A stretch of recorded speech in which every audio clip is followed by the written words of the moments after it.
All right, we're gonna get started.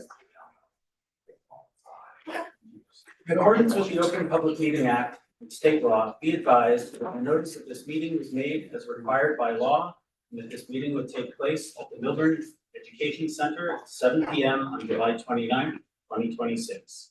Meeting details and the draft agenda were also posted on the Township website. Please all stand to salute the flag.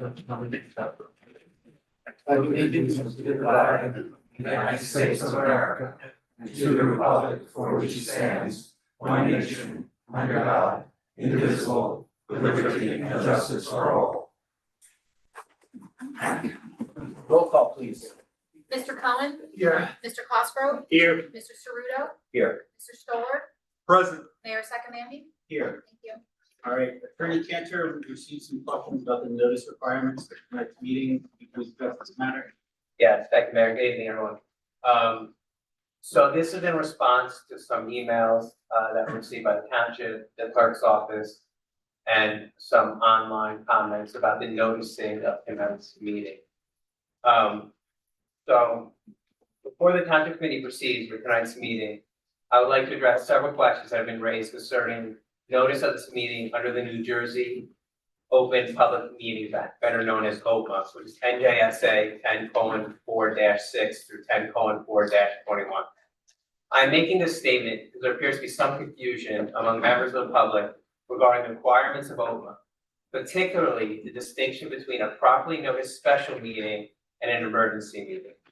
I want to ensure that everyone understands the legal requirements applicable to tonight's meeting. The township has fully complied with all the requirements of OPMA. OPMA recognizes several different types of meetings. The two relevant here are regular meetings and special meetings. A regular meeting is defined as a meeting that appears on the annual schedule of meetings adopted by a public body. And that's what we do on New Year's Day. We pass the resolution and it lists all our regular meetings. And at those meetings, we can conduct any regular business without further notice. The distinction between a regular meeting and a special meeting like we're having tonight concerns when and how the meeting is noticed, not the authority of the governing body to conduct business once that meeting is properly noticed. So once either a regular or special meeting is properly noticed under OPMA, the governing body may deliberate, consider matters before it, and take formal action as authorized by law. Tonight's meeting is not an emergency meeting, but a properly noticed special meeting under OPMA. The emergency meeting provisions only apply when adequate notice cannot be provided because of an urgent and unforeseeable circumstance requiring immediate action. Those meetings require additional statutory finding and the approval by 3/4 of any governing body. Those provisions do not apply here because this meeting was noticed with more than 48 hours advance notice. In fact, it was posted on July 23rd. OPMA defines adequate notice as written notice that is provided at least 48 hours in advance and states the time, date, location, and whether formal action may or may not be taken, and lists the agenda to the extent noted. I reviewed and I drafted the township's notice for this meeting, and it does provide all that relevant information and is compliant with the statute. The township complies with each of those statutory requirements by providing more than 48 hours written notice, identifying the time, date, location, formal action would be taken, and the agenda as was known at the time the notice was issued. Some comments have also suggested that all supporting documents had to be posted at least 48 hours before the meeting. That is simply not a requirement of OPMA. OPMA contains no provision requiring resolutions, ordinances, agreements, reports, or other supporting material to be posted or distributed 48 hours before a meeting. The statute governs notice of meetings, not advanced publication of meeting materials. Nevertheless, although the township was not legally required to do so under OPMA, the township did post the meeting materials on its website before tonight's meeting, so members of the public would have an opportunity to review in advance. The township, and this committee especially, remains committed to transparency while complying with requirements established by the legislature. Finally, just for completeness, OPMA requires at the commencement of every meeting, the presiding officer, which here is our mayor, announce that adequate notice has been provided and specify the time, place, and manner in which notice was given.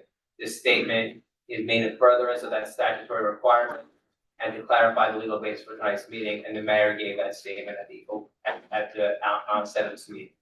Accordingly, because the township has fulfilled and complied with all applicable requirements of the Open Public Meetings Act, this meeting has been lawfully convened, and the township committee may proceed to the business before it. Thank you, Mayor. Talk about the due process. Thank you, Attorney Cantor. May I have a motion to approve the agenda? So moved. May I have a second? Second. All those in favor? Aye. Any opposed? No. All right, we now have a presentation by our special counsel, Joe Bauman, who will go over the proposed settlement agreement that we'll vote on later tonight to relocate the 9 Main Street project to an alternative site. You could maybe turn the screen a little bit so that the public can see it.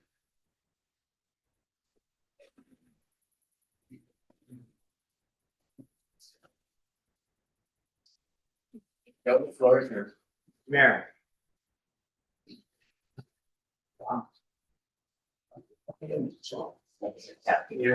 Hello? We're both on the roof. Hello? Workers. Might be interesting.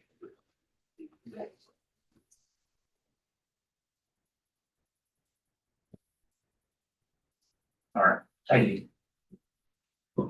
For everyone's benefit, my name is Joe Bauman.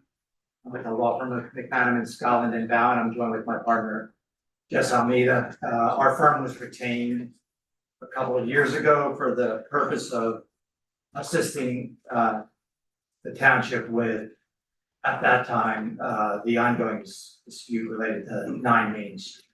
By way of background, I've been doing this about 40 years, 38 to be precise. And so we have deep knowledge in development, affordable housing, and representing public bodies. So we effectively served as your lawyer, working with the governing body. Working with pretty closely with the mayor, I have to tell you, we have developed this PowerPoint that we're gonna walk through. The PowerPoint is designed to remind everyone, much of which I'm sure you are well aware, you lived it. The history, like how did we get to here? How did we get from there to here? And then our recommendation, the lawyers on the job, the planners, and then to the governing body about what next steps to take. And as we're going through it, I'll certainly want to take the opportunity to editorialize a little bit along the way. And then at the end, I guess, was comments from the council and otherwise. So the goal here was how to make a better deal for Milburn, right?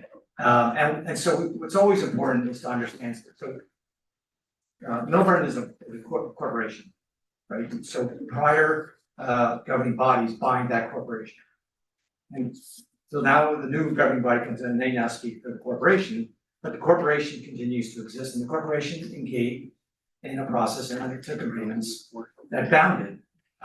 And so when the governing body came to be, the most recent elected officials, they had those agreements in place. You can't just decide you're not going to do that. So to begin with, let's go back to 2021.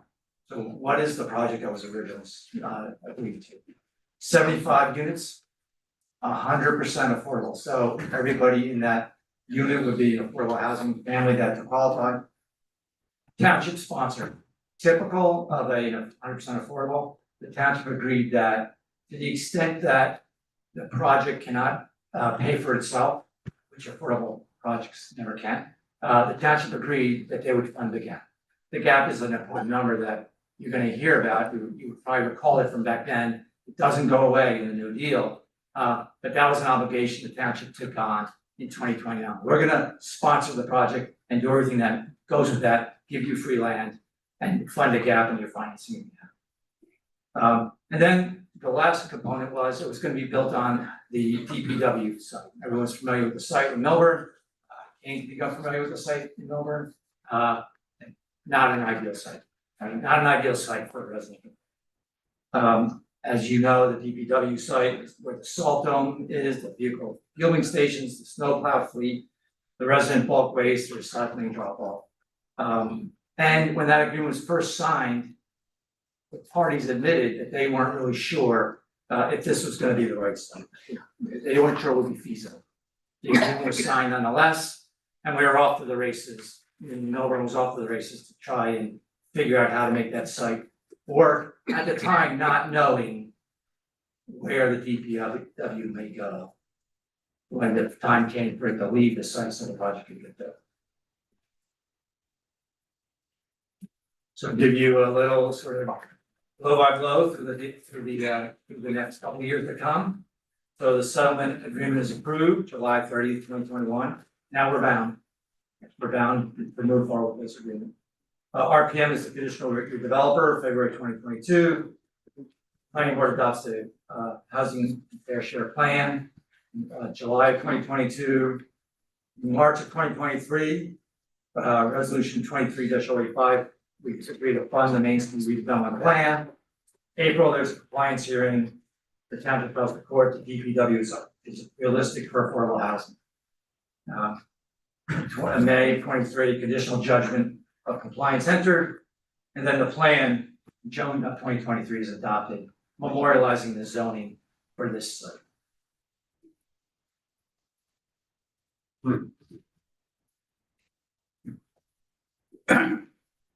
So about the site, this DPW site where in 2021 and 2023, we took action to agree to develop a residential project.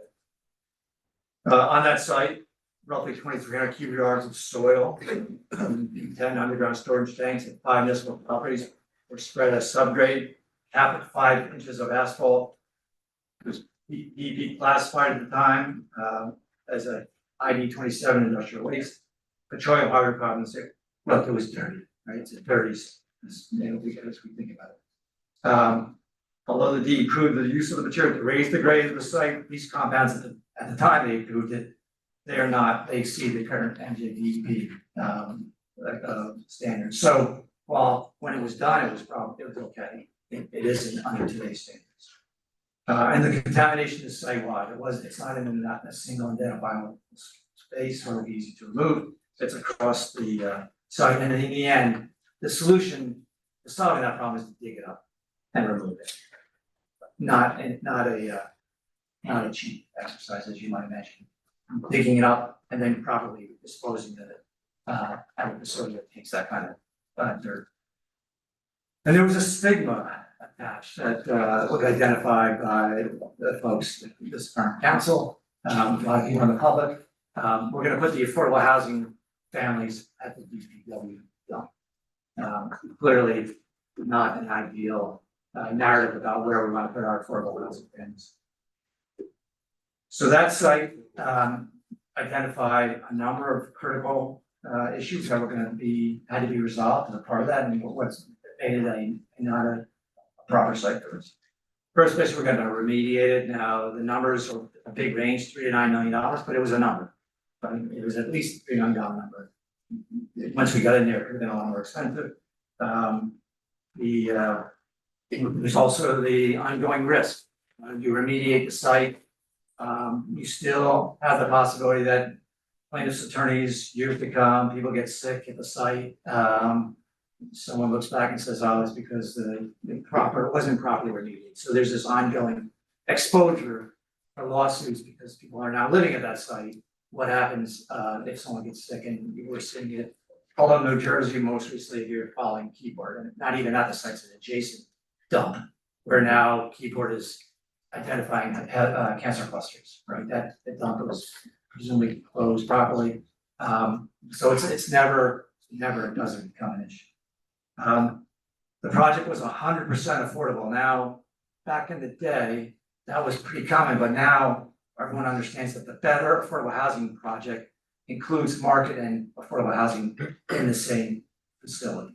That is the better way to provide. It's not that 100% can't meet the requirements. It doesn't happen in New Jersey, throughout New Jersey, but the better way is to do a project that is a mixed income, not all affordable.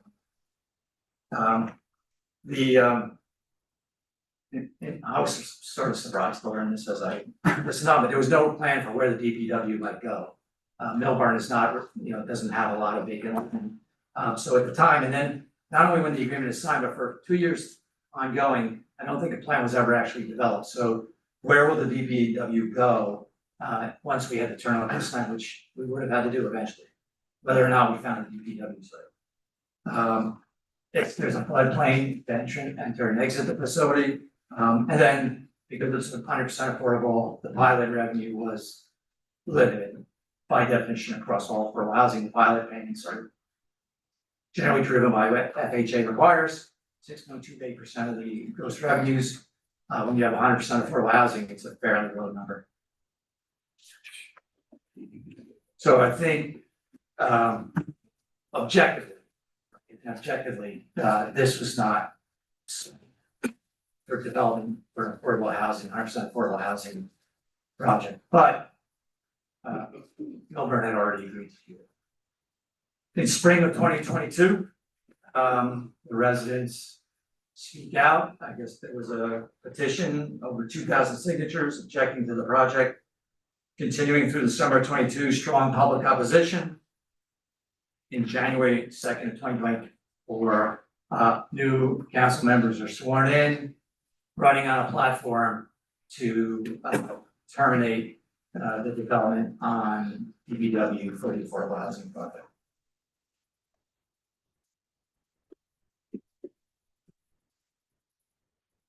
So for the next 2 years, Milburn engages in a process of litigation. As I said, you had already bound yourselves through a couple of years of various actions to do the project. The new governing body comes in and they said, look, this is wrong, we're not doing it. And if you're gonna force us to do it, we're gonna let you. And so they take a number of actions which are very critical and become important when our law firm becomes involved. First, they voted down resolution 24077, which would have authorized the redevelopment agreement with RPM.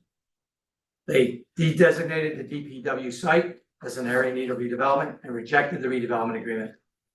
And then they repealed the redevelopment plan. The township told the court that 9 Main Street was not feasible and asked for 90 days to propose an alternative site. They proposed alternative sites.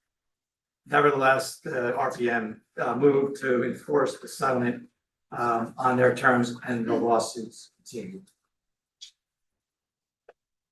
August 9th, 2024, judge rescinds the resolution de-designating them. Basically, the court says, no, you're not gonna be able to de-designating them. They are the redeveloper. And oh, by the way, pay their lawyers for having to fight it. Special master recommends 9, adopts it over township's objection. And you'll see April, spring, September. What's happening here is the RPM is suing to enforce their rights under contracts, and we're fighting not to continue to comply with those agreements every step of the way. Why that's important, and why I think we are here today, is Milburn demonstrated first through public petitions and outcry, second through public elections of governing body, and third for a willingness to litigate and pay the costs associated with that till the end, that we were not backing down. This was going to be a lawsuit. This was going to be a lawsuit that we were going to engage in for the next.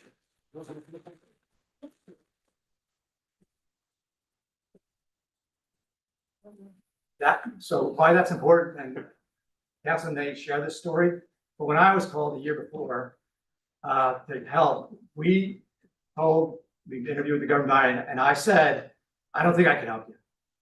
I don't think I can help you because we have these contracts, the court is ruling against you every day, and you're paying the lawyers. And I generally don't like to represent clients and just get paid if I don't think I can win and get you the results you want. And they said, sure, you're gonna get this done. And honestly, without their support and our help, we wouldn't be here today if the governing body wasn't so engaged and so determined and so persistent. And if they hadn't effectively shown the RPM and the courts and the fair share housing folks and everyone else involved that one way or the other, we were going to fight, and and if it took us 10 years, this wasn't happening, and we were going to have a conversation about how we can do it better.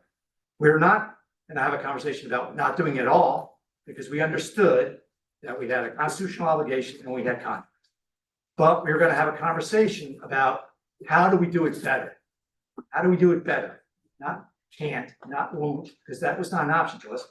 And so the next slide is important. So what is always important to keep in mind, and we'll probably say this more than once tonight, is we have to remember the hand we're dealt, right? We're playing cards, so to speak, and we have this hand and they have that hand. And so there's certain things that we had to accept that we were not gonna be able to change.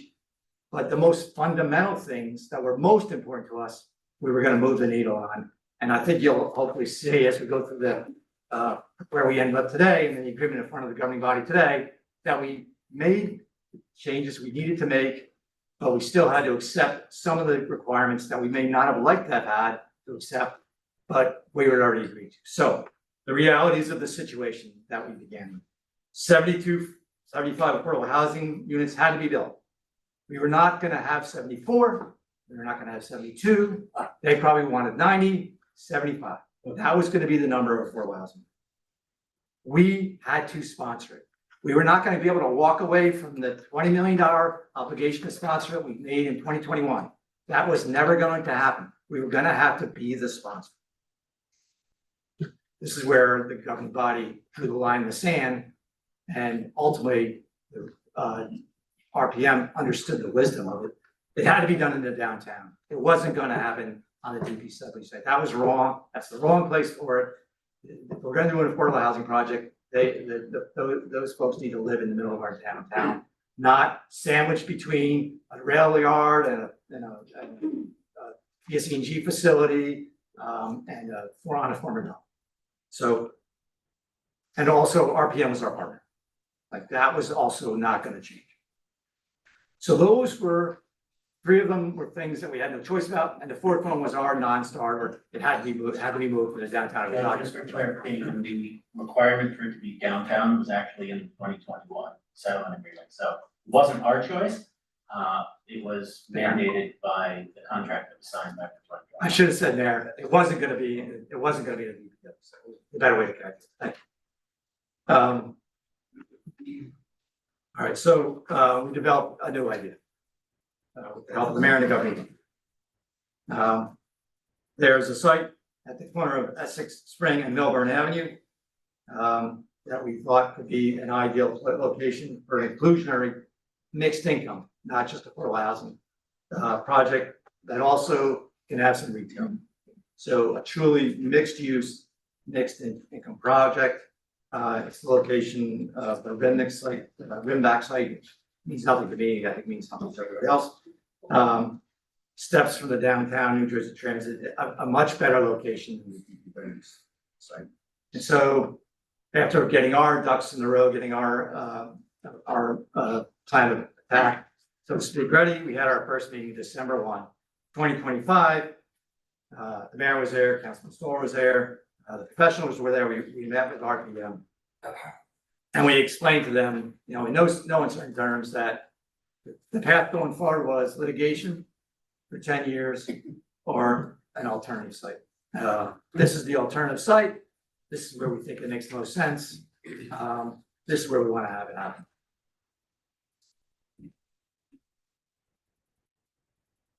So that was followed by pretty much the rest of the winter negotiations, Township, RPM, Fair Share Housing Center. We had to weigh in. They have an opinion, third party for the agreement. And then when we were going through the process, what became pretty clear, and our planners here also was helping us figure out where can we put it, where will this fit, and how because we had to have we weren't going to be able to count on RPM to figure out how to build the project or what could fit on the site. We had to do that for ourselves and present it to them. And so with our planner self, we identified these parcels, but we didn't own all of them.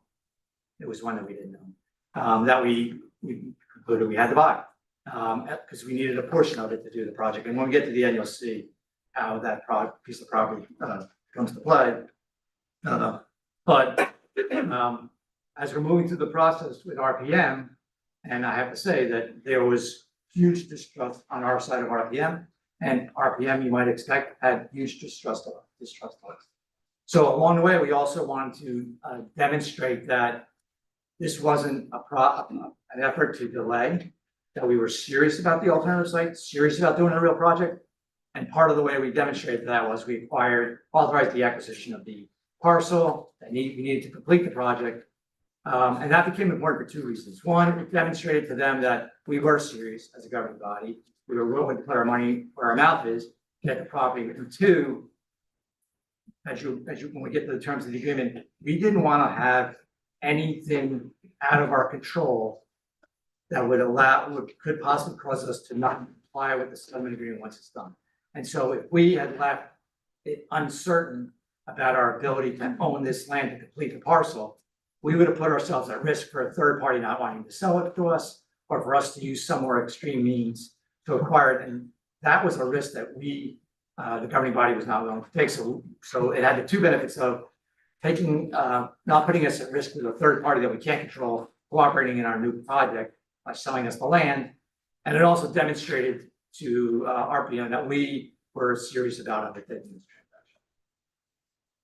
So we continue sort of the negotiation, which ultimately required the mayor and the councilman to join the professionals that are meeting to close the deal. It was the proverbial, we were close, we were down to a handful of final issues.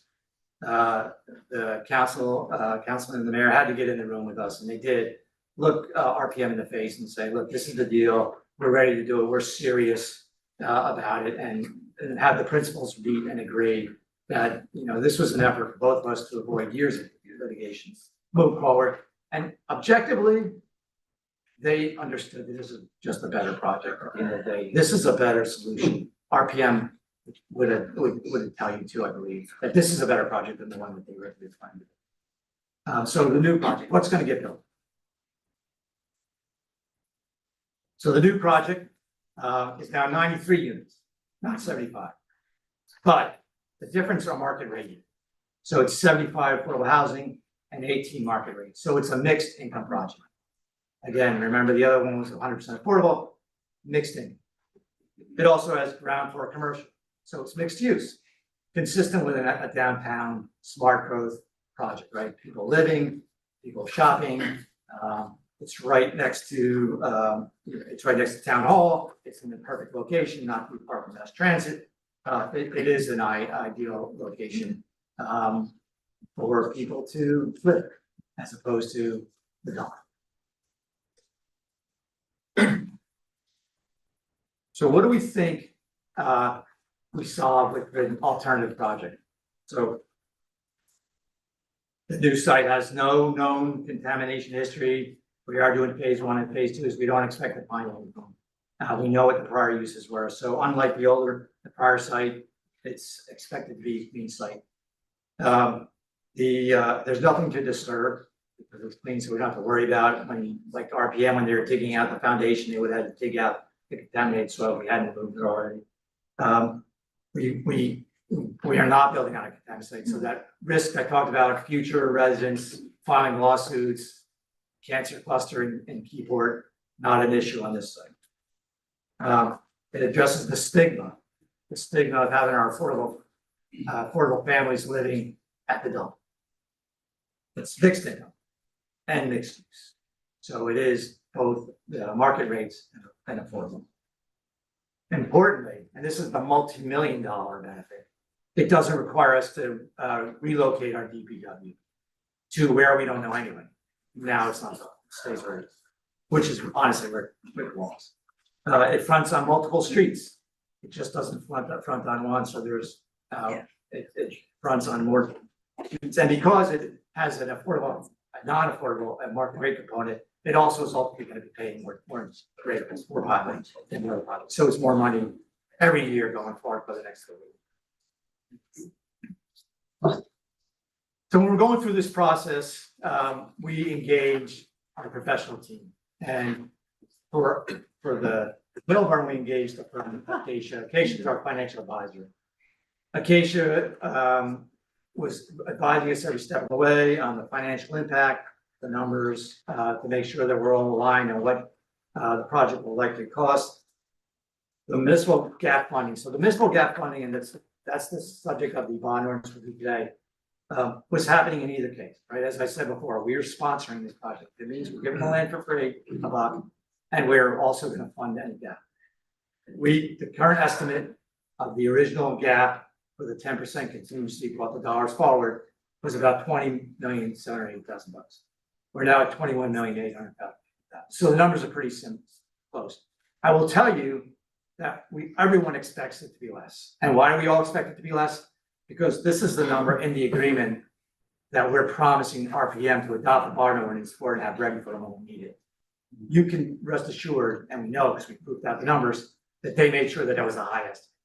The actual amount we pay is an actual number required at the time the project is designed, pro formas are built, and the closing is occurring, and they're closing on all their tax credits and their financing, and everybody knows what the actual number is. We fully expect that number to be, I would say, significantly lower, but it's a number that's the high end of what we expect to have to pay. And again, that's a number that we pay at closing, which, as we sit here today, is 2028. Just to set everyone's expectations, that project doesn't hit break ground until 2028. They still have to design, build it. They have to go to the state to get the tax incentives associated with. There's a lot of work to be doing between here and there. So that's the number of that.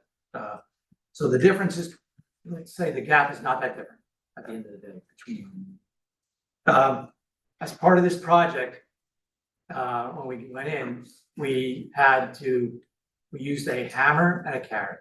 So the hammer was, we're gonna fight this for the next 10 years. Good luck. The carrot was, we will make a payment to you of $1,750,000. That was a negotiable number. They wanted more, we wanted less, and that's where we ended up. Why were we willing to do that? Well, because the DPW relocation is $11 million price tag, and $1,750,000 is less than $11 million. And so from our perspective, where that number landed, and again, it was a back and forth in the negotiation, but we were pretty confident that that was going to be a huge win. So it was okay for us to offer the carrot in addition to the hammer in order to get the deal closed. So they will get a $1,750,000 payment from us on top of the gap at closing. We also agreed to reimburse them for their expenses to design the original projects. Their position was, look, you're telling us we got to go design this new project. We already have all this sunk cost that's pretty much useless because the project never gets built. We're going to expect you to reimburse that. So that is also going to be required at closing. It's going to be it's third-party cost, verified cost that they'll shut the shells bills and prove that they owe the money. Okay, so when you add all that together, the cost to us for the alternative new project is $28,875,000 estimate, $25,875,000 estimate, expected to be lower versus $34,780,000 if we hadn't gone forward.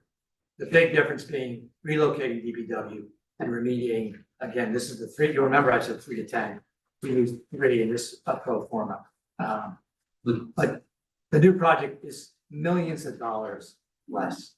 And then, like we had hoped to do with the old project and the new project, we collect about $1 million a year into our Affordable Housing Trust Fund. We anticipate that we'll be using big chunk of that every year to pay the debt service, with the expectation, and that money comes not from taxes but from developer, through the ordinance. Our hope and expectation is that will pay for the debt over time that we have to borrow in order to pay for this. But again, I'll keep saying this: we were paying that money one way or the other. Right? We were a sponsor, and we had to fund to get out. The old project or new project, that didn't change. They have a better project. So the terms of the settlement. So there's a couple things on our agenda tonight. There's a settlement agreement. That agreement is the comprehensive roadmap to get us from today, if it's approved, to the closing, which could be, I currently expect in 2028, but it could be late. There's also, we'll see on your agenda, there's the financial agreement, which is an FHA form, very similar to what was in the original deal. That's being approved tonight, and a resolution required by the FHA. So We're doing all that tonight, again, because we wanna get everything that we're responsible for, we wanna get done right away. Because once we do everything, check off all our boxes, there's no ability for them to say we are in default. They can go back to the DPW side, because that is the penalty for us not doing what we're saying we're gonna do. So in terms of the settlement, RPM will build on the new site, not the old site. We will convey the land for $1, like we were going to do before. RPM is going to get paid $1,750,000 at closing, plus the roughly $525,000 of out-of-pocket expenses. We're going to have to cover the gap subsidy, which would be due at closing. That's why the bond ordinance is up for tonight. You can't, a municipal body can't promise to make a payment if they don't have the money for it. The bond ordinance is up tonight. And then the township, the third round in the lawsuits get this.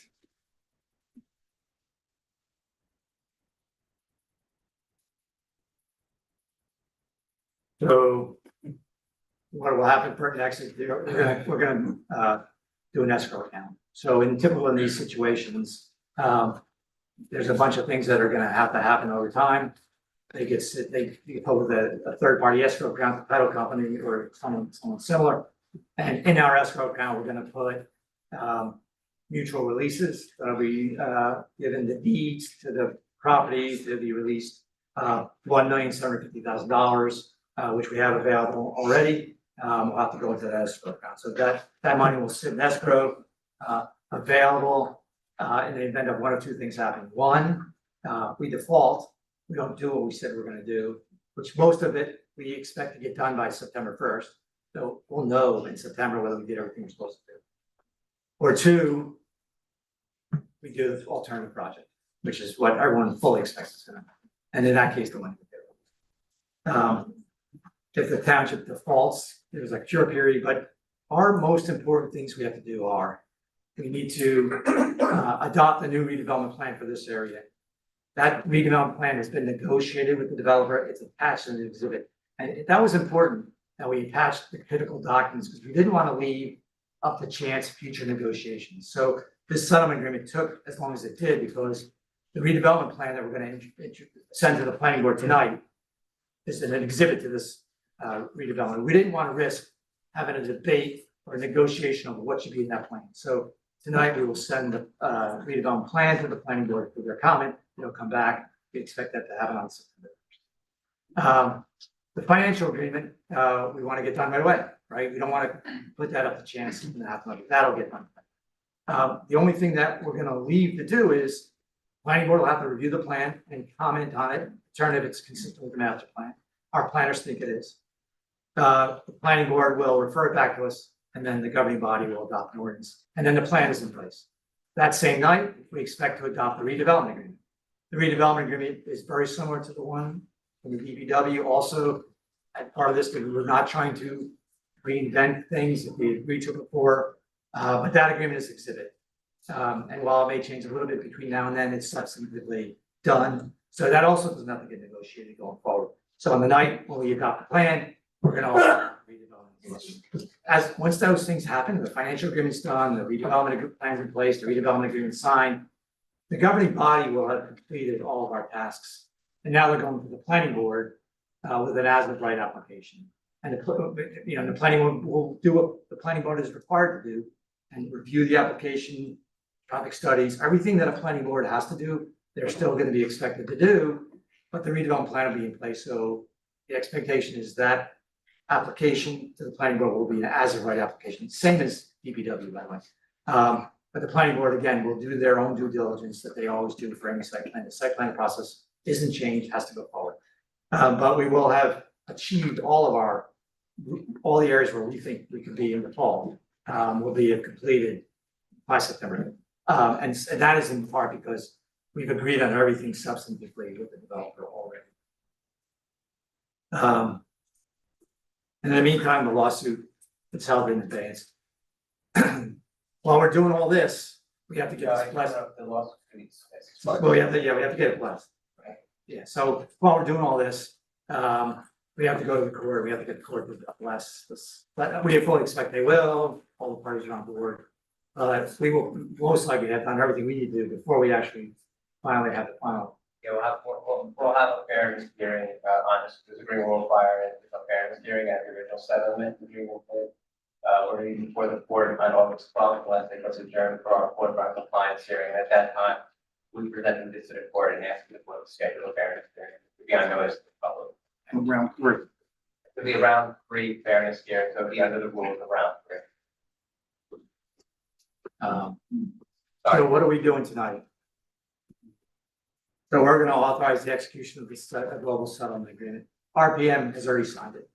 We told RPM that we were not gonna show up at the governing body, ask this council to approve agreement and risk it not being signed tomorrow. Again, we're working on trust. So we have the countersigned settlement agreement with us. Tonight, if the governing body deems it wise to approve it, the mayor will be authorized to sign it tonight. We're gonna do a resolution, it's a technical resolution required by Fair Housing Act, but it basically says that, you know, the property is needed, the project. We're gonna authorize the financial agreement, which we will also sign right away. That's the FHA form, 6.28% pilot on the affordable, 10% larger pilot on the commercial and the market rate units. We're gonna introduce the redevelopment plan, as I said, we're gonna send it to the planning board, we're gonna get their comments back.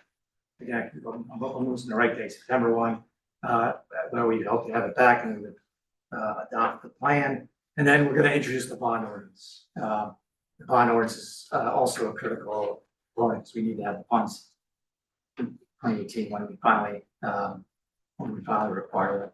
That was actually, you know, to sort of share how the sausage gets made a little bit. The RPM wants us to put the money in the escrow account tomorrow. We convinced them that having a bond ordinance in place, which is valid appropriation, and that then leaving it to the Township BA and CFO to decide when to borrow the money, should protect them. We also agree in the settlement agreement that if we don't give them the money, they can go to a court and make us give them the money. That was pretty important to us because, as you can imagine, having $23 million sitting around in an escrow account and 2% for the next 2 years while you're paying for was a bad idea. But that was sort of the example of the kind of minutia that we had to get into to get a transaction that they were comfortable with, because they were worried that come time to give them $23 million, that governing body again could be 2028. I would say now we're not. So the ordinance is really a critical component of that, and the ability for us not to have to borrow the money today and wait till they actually need the money, and we actually then know the exact amount too, I would say, was a really good compromise. You'll see that, and so. So what does this deliver for Melbourne? So 75 affordable housing homes, as included in our plan, as promised, not built on. DPW stays where it is. You don't have to find a place for it, much less relocate it. We don't have to clean it. It replaces an income segregated project with a mixed income project. That is the best practice in affordable housing. Providing affordable housing is that mixed income. So it's a best practice, a solution to affordable housing.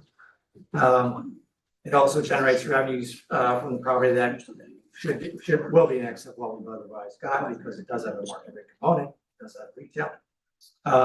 It meets the round 3 affordable housing obligation, and it ends that 10-year litigation that I keep talking about that I referred to, that we had begun on. We're only in year 2, but could have gone on for years and years. So as council, doing this 38 years with my partner, we strongly recommended that the governing mayor and the council favorably consider this. We think this is a huge victory for Melbourne, and it's really a story about how the public can see a issue that they object to, rally signatures and support, elect folks that hear them and agree, put up a fight, and then come to a solution that is a better project at the end of it. So, as I said to the councilman when he first called me, I don't think I'm gonna be able to get this to happen for you, and yet here we are. And that's really driven by the mayor, the councilman, and the entire governing body. We had plenty of meetings with them, we discussed it. They always had the professional teams back. They always gave us clear direction. They were on, with the mayor, we were texting at 5 a.m. on a Saturday, trying to get this resolved. So they were in the weeds, particularly the mayor and the councilman, every step of the way, and we couldn't have done it without them sort of being that involved with us. As a lawyer, to have a client that participates in the process at that level, it just makes our life so much easier. And so we strongly recommend that you consider this favorably, and that's the end of my remarks. I have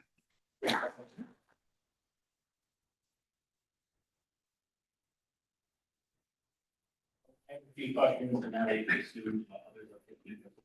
Well, first question, when you refer to the councilman, I assume you mean Freedom Solar. That's it, sorry. And then I just think it'd be good for the public to get an understanding of why we're conveying the new site for $1. And correct me if my understanding is wrong, but my understanding is the terms of the original settlement agreement were going to require us to convey 9 Main Street for $1. That's something that was established, would not be able to change. The other thing was established that we couldn't change, it's the township had to sponsor the project, which means we were to charge them $5 million to land. We would end up paying them that $5 million as part of the gap, because they are only gonna get the amount of public funding that they're gonna get, and they're required to maximize the amount of funding. So would it make any sense to charge them anything more than $1 for the site? Yeah, no one has ever done that. And I'm aware. No, it would not make We sense. would just pay for it one way or another. Correct. And then the other thing, so just to be clear, they have no ability in any way to build on both sites. They get one or the other, and the only way they get 9 Main is if we screw up and we default in some way. Correct. Okay. And then additionally, if they end up building on 9 Main for whatever reason, they're not entitled to their 9 Main development costs, correct? They're not entitled to 525, right? Okay. So basically, they have a financial incentive to do the new project because they get the extra 1.75 million. It's a better site, it's a better project, and the town's gonna get more pilot revenue than they would have otherwise. Right. And I'd like to make a clarification as well. In this process, you discussed the payments in lieu of the 1.75 million, if that becomes an issue, is that we would have had to pay, we never had a plan to relocate the DPW site anywhere else. The best plan was given, not by us, by other administrations, to put it on the leaf collection center at JFK, right next to our aquifer. I would have loved to see how that was taken through. On top of that, the $3 million for mediation may have been low, because I remember a town survey where we actually, about 15 people voted, actually probably more than that. It's more than that. People voted to actually dig every last kernel of sand out there down to bedrock and truck it through town to another site. I think that estimate was about 6 to 8 million, 10 million, somewhere in that neighborhood. So not only the incentive, the 1.75 versus the remediation versus the cost to relocate the DPW site is significant. When you look at it from a financial perspective, it made all the sense, makes all the sense in the world. Just want to clarify that. I guess the question would be, do you concur with that? Councilman. Do you concur with it? I did, I You led the witness, yes. Do any other members of the committee have any questions? All right. Attorney Cantor, do you have anything you want to add before we conclude the presentation? I just want to thank Joe and Jessica for all their hard work. Working with them was a real pleasure. They're real professional.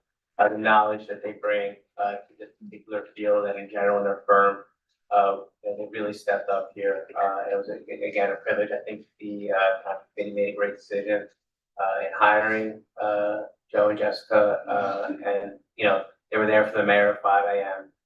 They negotiated hard on behalf of the township.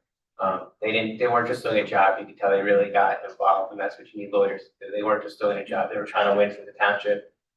They weren't letting points go. If they saw a leverage point, they used it. If they saw a negotiation point, they didn't leave anything on the table. I think the deal points, that may be concerning, believe me, they were worse when they started, and we got to the best point possible. And having witnessed the negotiation, I'm confident that this is the best deal that Millburn could have gotten for this, with the outcome of having this project with my main. I also, believe the efforts of Mayor, Councilman Stoller, and the rest of the committee in being committed from the beginning to move this off of 9 Main, to allow me to litigate for 2 years, to come back with a loss and fees, and they say, good job, good job, Jared, you lost and you got fees, but the project's not getting built. And that was time after time. And to the point where they supported us in the television, and to Joe's point, they were committed, the entire committee was committed to fighting to right the wrong of the 9 Main Street project. So I give everybody on this dais a thumbs up, thumbs up. And I also want to mention, obviously, Alex's support. He was there throughout the entire project. Our township planner, Graham, it was a true team effort, obviously led by Joe Bauman and Jessica. So that's what I would like to add, Matt. Great.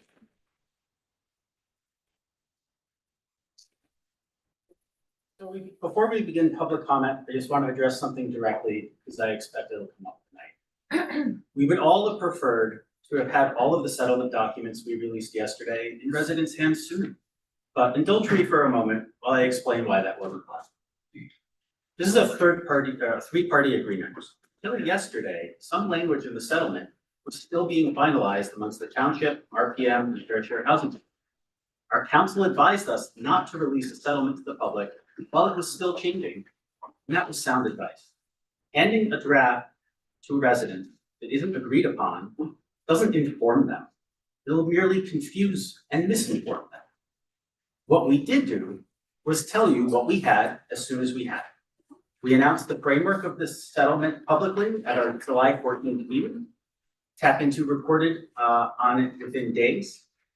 We issued a full press release on Monday, which the township circulated via various channels. And I personally also put out on Happy Builder. The documents followed the moment they were final. And for anyone paying attention to the last several TC meetings, it was pretty clear what we were working towards. In fact, I will credit Mr. Feld. He figured it out and made a post about it online weeks ago. He figured out that we were going to build on the rim back. So kudos to you.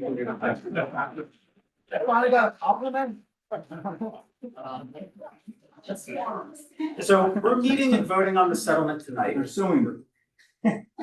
Rather than our August meeting, because the township has a 4th round compliance hearing before the court on August 12th. We've already represented to the court that we have a settlement. If you've been following the court documents, you've seen that the requests for adjournment were because we were working towards a settlement. So it's been no secret that a settlement is in the works.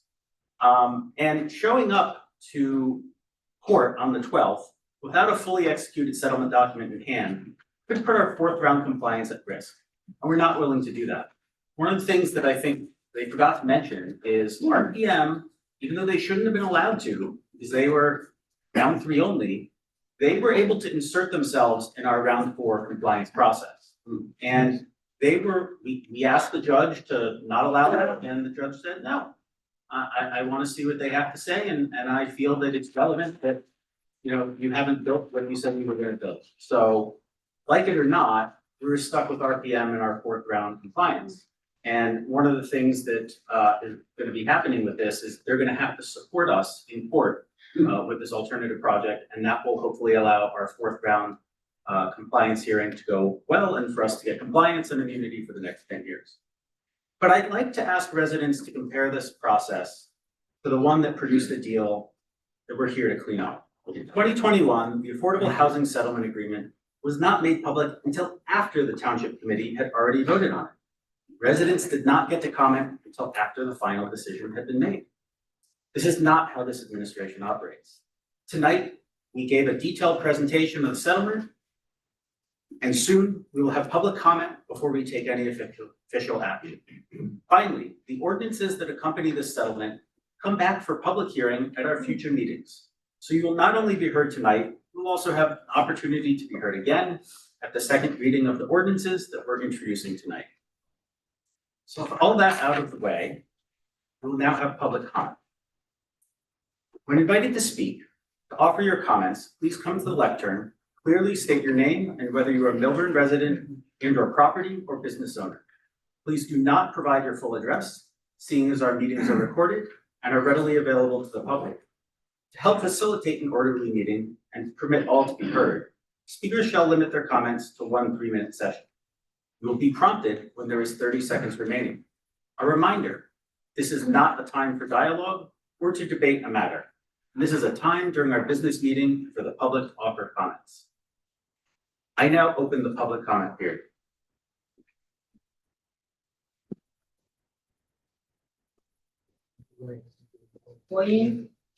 It seems like the microphone is not working, but the Zoom will pick you up just fine, so just project. There we go. Oyin Majek, Milburn resident.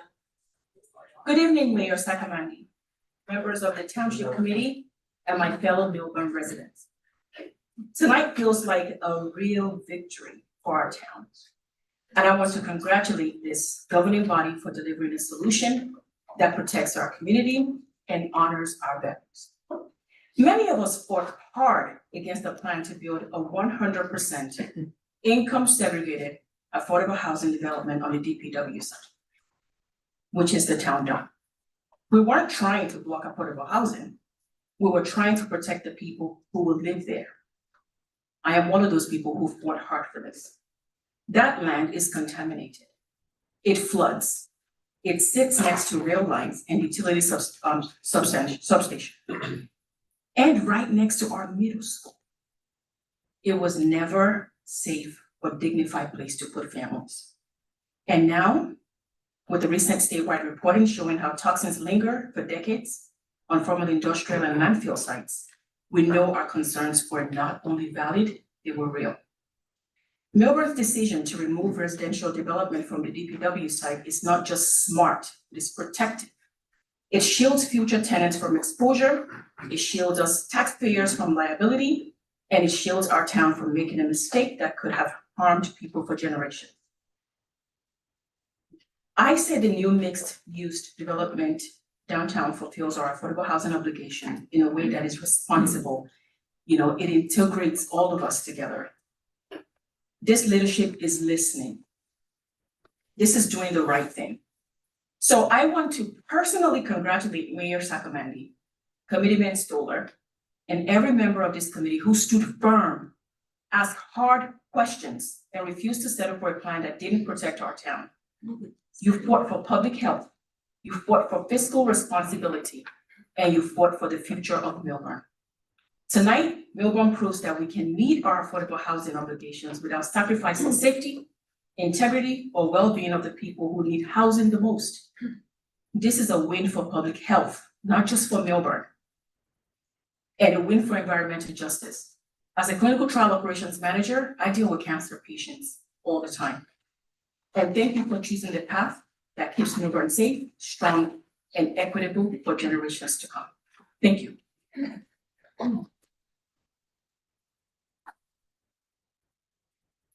Yes, good evening. I'm Fran Denmark, also known as Fran Feld, and The other Mrs. oh, yeah, I'm Mrs. Feld. Well, don't tell that to me. Well, first I have to say that I'm a 43-year resident of this town, which is not, I can't even believe it myself, but it's true. And it wasn't until the last few years that I got really involved in town politics, because things seemed to go pretty well until we had the complete streets. We won't get into that right now. I thought that was bad. Then this happened. And I was on the famous Zoom call, the other Mr. Feld was on that call, when the lawyer we had at the time, in his little Zoom box, said that no, it wasn't true that he told the attorney we used to have that the town shouldn't be told about this project. We were told by the that township committee that are all, not one of them is here tonight for whatever reason, I can't imagine. One of them even was carried out of town, tarred and feathered on a plane. But the truth is, I could not believe that the lawyer had the chutzpah to tell us that that the TC told us that the lawyer said that we shouldn't know any of this before they signed on it, dotted line. I was really shocked. I don't know, I expect people who take public office in a town like this to know how to have good decisions, act on our behalf, and it really taught me that I better keep my eye on everything. Not that I know everything, but just what the heck is going on in this town. So when Ben and Frank came along with a campaign promise that they would see this thing through the end, so we would not have 100% affordable housing, which we used to call a housing project back in the day in the 70s when I was a social worker. These things were considered horrible and they had to be torn down, but we were gonna build one. So that was huge. And I want to thank Frank and Ben, and to all the other people who might be watching this now or later on YouTube. Those people who said this couldn't be done. I'm sorry, but I couldn't vote for you. I let the people who I previously voted for, I gave up on them. And if they were here and had gotten elected instead of Ben and Frank, we would be building on it, on the dump. Exactly.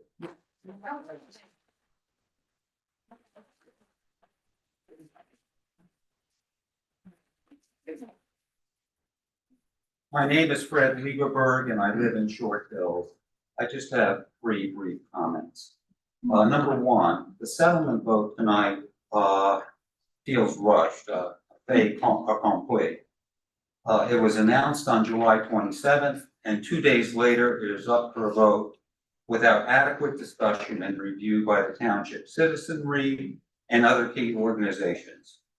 Need I remind you of all the anxiety, acrimony, and hard feelings caused by the most recent referendum and complete streets? At the very least, has the planning board been consulted for such a large project with serious ramifications for our town's future? Point number two, the Rimback property is the town's most valuable piece of property because of its location in the heart of the downtown. Settlement calls for a mixed-use project of 75 affordable units and 18 market rate units. Who would be willing to pay market rate in a development where over 80% of the units are designated for affordable housing? With the advent of Amazon and home shopping, there's no guarantee that ground floor retail will be at full occupancy. The supporters of the proposed settlement emphasize the cost savings of the town of at least 11 million because remediation and relocating the DPW will not be necessary. Nevertheless, there are always hidden costs and equally important opportunity costs. I think we should be asking, does the Rimback location satisfy the best use criteria for the town? Careful study may reveal that the Rimback location could be used for other projects that will generate even more revenue for the town. And finally, point number three. Why not have all the possible sites for affordable housing been explored? Why not convert the temporary town hall into a 4-story affordable housing complex that could have more than 75 units? This location has several advantages over the Rimback location. It would not lose government subsidies since it is not a mixed-use project. The recycling center DPW yard would remain intact at the present location, and it is walking distance to a supermarket and bus stop. Thank you for your time.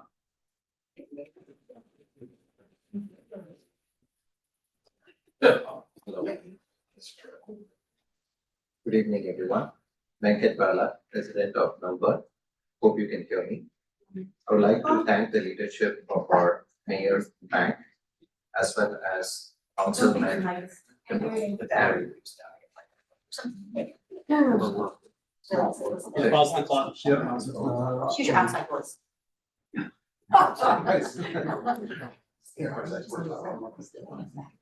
Yes.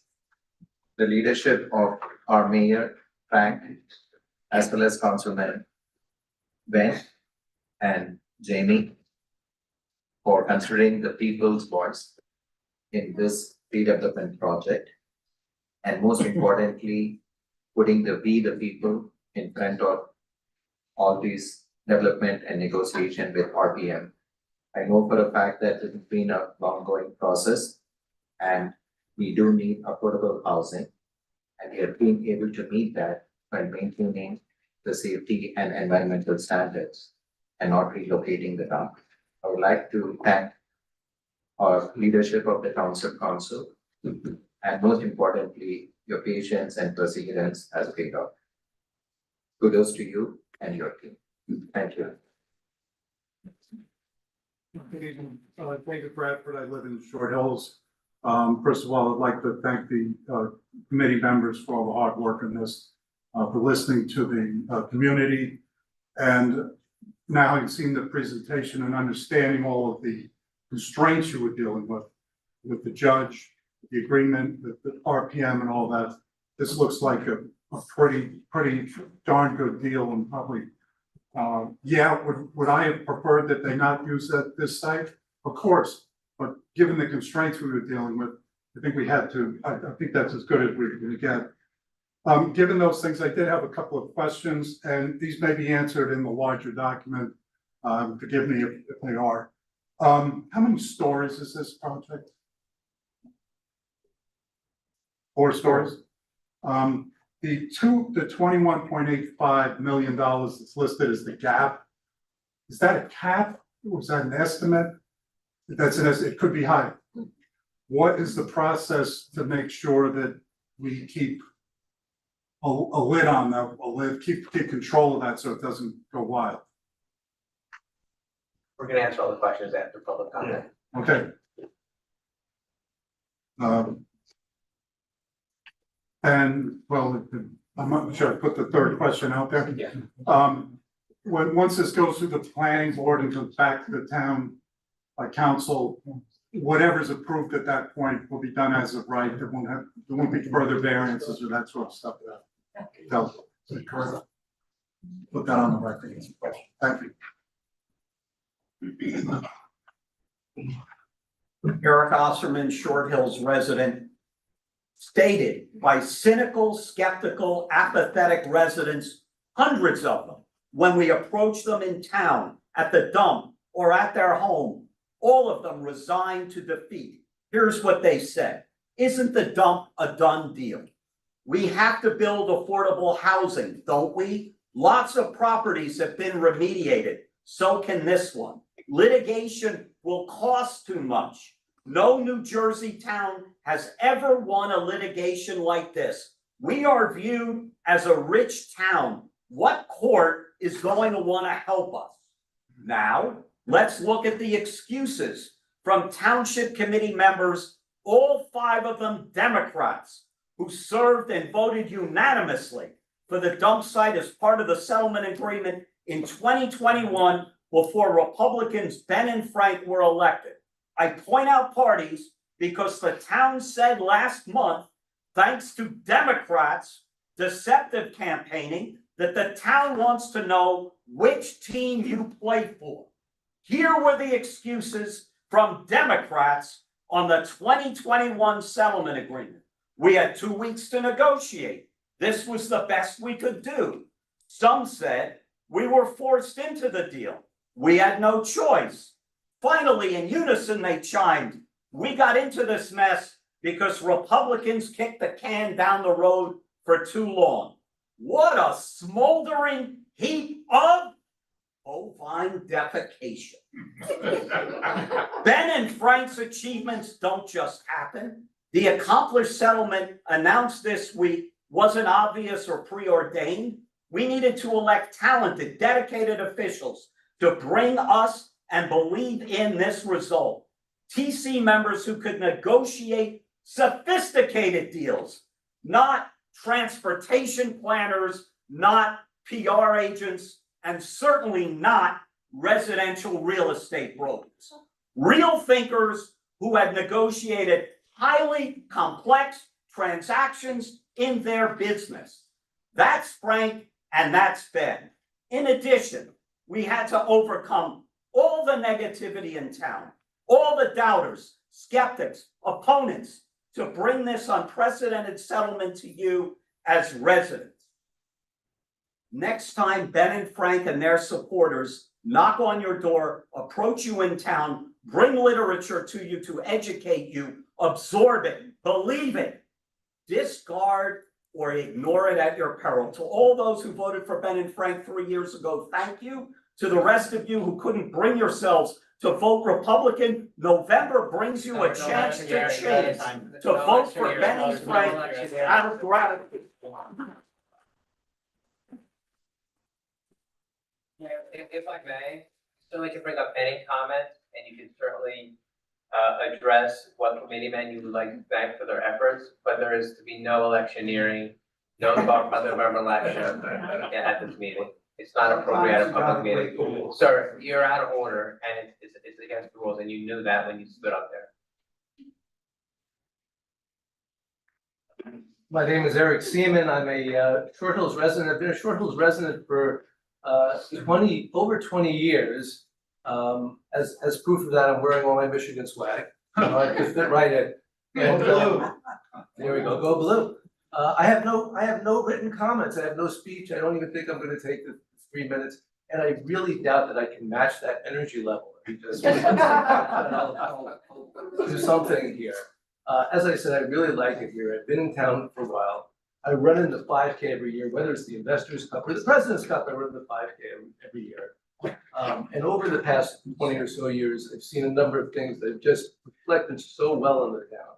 And unfortunately, more recently, I've seen things that haven't reflected that well in the town, including some work related to some of these fair housing issues. I mean, I work in town as a physician in the Commons, and I'm witness to this construction, which is literally casting a shadow over my place of work that encroaches on the street. And that housing project is only second in its demoralizing effect to the dump. And so when I received notice that there was a settlement, I was able to have joy again in the town and what it could accomplish. And so I just want to really say thank you to everybody sitting in front of me for all the efforts that you've made.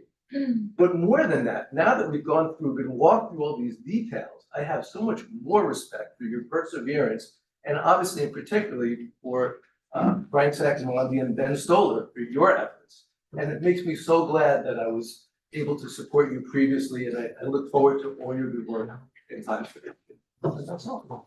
Thank you.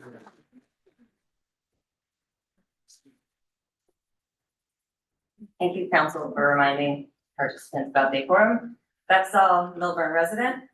I just wanted to quickly respond to the press release that was shared on Milburn Alert, Milburn Instagram page, and also by the mayor on Happy Milburn Facebook page, Township of Milburn Facebook page, and Milburn Township local politics page. Those are the ones that I'm part of. I don't know where else may have been posted. But I just want to caution us before taking this victory lap. Mayor Saccomanni, when you ran for office 3 years ago, there was a Facebook post made by your campaign, September of 2023, stating, quote, "Milburn is under construction. It's time to stop the overdevelopment. Vote Stoller and Saccomanni for Township Committee," end quote. You're now on the verge of signing an agreement which you have only shared mere hours ago with the public. It plans to allow the developer to construct 24% more units to our downtown than was already agreed upon in the prior settlement. This is not consistent with your promise. I learned 45 minutes ago that this site has been known since December of 2025, based on the presentation. Why was this not shared in the spirit of transparency, one of your key promises? 2.5 years of minutia using Mr. Bond's presentation was just shared to us in 45 minutes. You said in each of your own social media posts from this week, quote, "The settlement ends over 2 years of litigation and protects taxpayers," end quote. Mayor, are we really to gather here and congratulate you on ending the litigation which you began?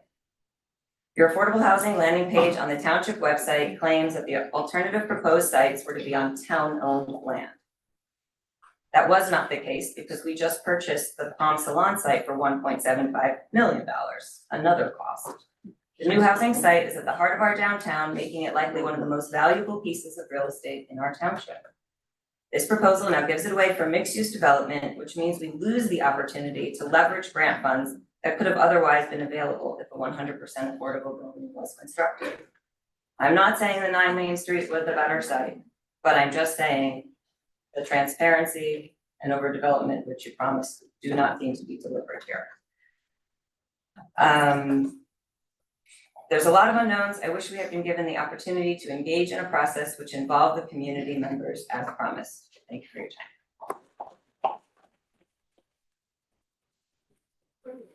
Good evening. My name is Jeffrey Bill. I support the project, but I think we should correct some material errors and omissions from the presentation. First, if you look at your page, this process began on July 30th, 2021, when there was a meeting called on short and limited notice.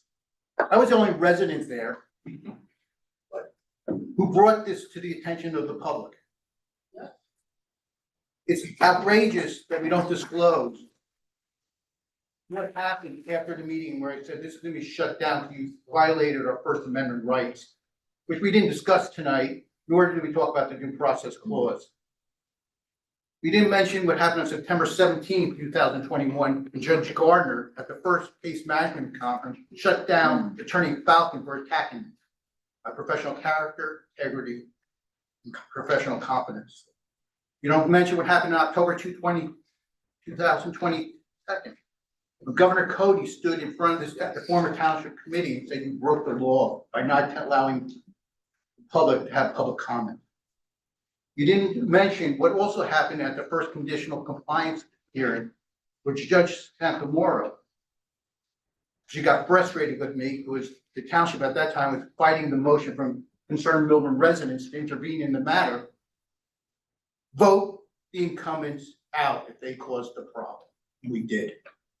I would like you to look at your chart for the cost. I think you should add in on both sides, what is the cost of the property if they got the dump, what would be the cost that we got, and also the cost of the rim wrap. There's a narrative here that people don't want to talk about. When we acquired Rimback, people thought, if you look at the master plan, that they were going to build a new town hall there. But if you look at the Fair Housing Act, because of the date we acquired it, we had to use it for affordable housing. But no one ever mentions that. But I guess because I'm an attorney, I raise these issues, that's why I get sued by the town all the time. Also, let's talk about the impact of the pilot. We didn't talk about the long-term tax exemption. Mr. Baumann knows who I am. The Mayman's firm had little problems when I was in Orange with Epstein Hardware, you know, with your other partners. I'm unaware. All right, there is, you know, but I'm incorporating all my objections that I filed in the court, the objections that I had when we were going to approve the original pilot. I think a pilot, if you look at Judge Fuente's opinion, has to be approved by ordinance because there's a discretionary legislative act. There is also a long-term tax abatement report that came out in August 2010. We haven't talked about the impact on the school district. Based on the pilot and using the HMFA statute, no money's going to the school district. But I guess we reserve the rights to. Mr. Felder, your time is up. Thank you.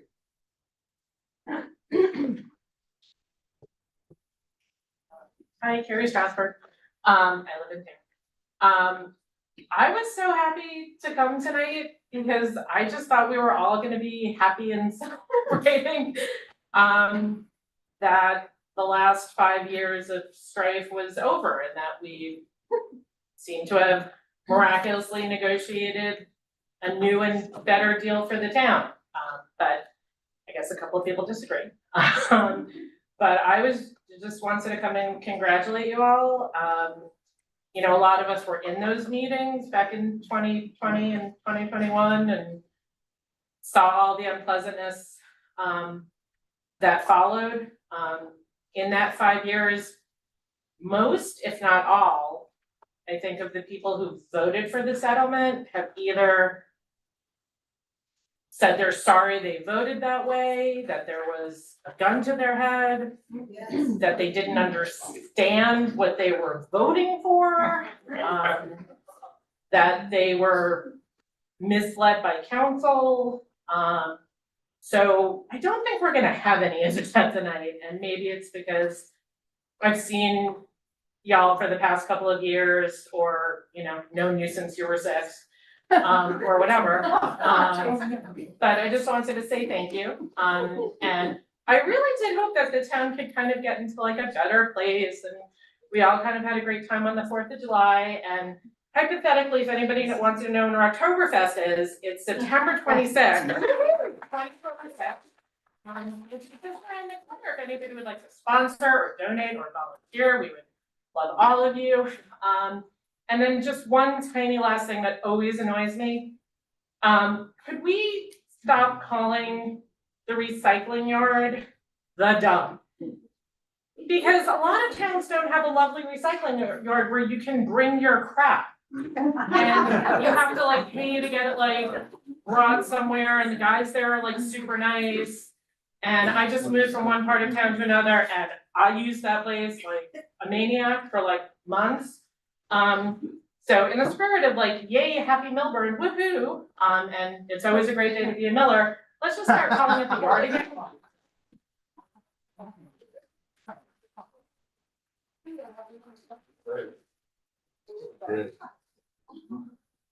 Ed Mazer, longtime resident. I'd like to thank you all for coming up with this solution. I think it avoids a lot of concerns that I have. I think I sent you all a copy of a letter I had sent to the Township Committee in May of 2022, proposing the Rimback site, suggesting acquiring the one lot that was not privately owned and putting the fascia housing on that site. I didn't get one comment from any member of the Township Committee to that proposal. My concern is ultimately, as Council had touched on, is the possibility down the road of toxic tort litigation, irrespective of how well we clean up that site. First of all, I don't think the site could be excavated down to the bedrock because of the proximity of the train tracks, so we may not have been able to do that. The site right now, I think probably could be effectively capped, but we know where it was used as a coal yard that it has trace amounts of mercury, which is a toxin. We've got the refueling station, which would mean that there would be volatile organic compounds that are present.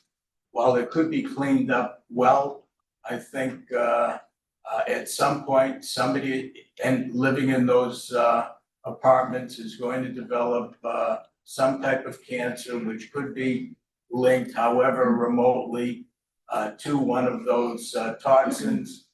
And council would have a field day referring first of all to the site as the dump rather than a recycling center that Milburn chose as an affluent community to put the affordable housing on that site rather than on another site elsewhere. So I think that this avoids a lot of potential problems down the road. And I want to commend you for coming up with a good solution which should put all of these concerns to rest. Thank you. Thank you.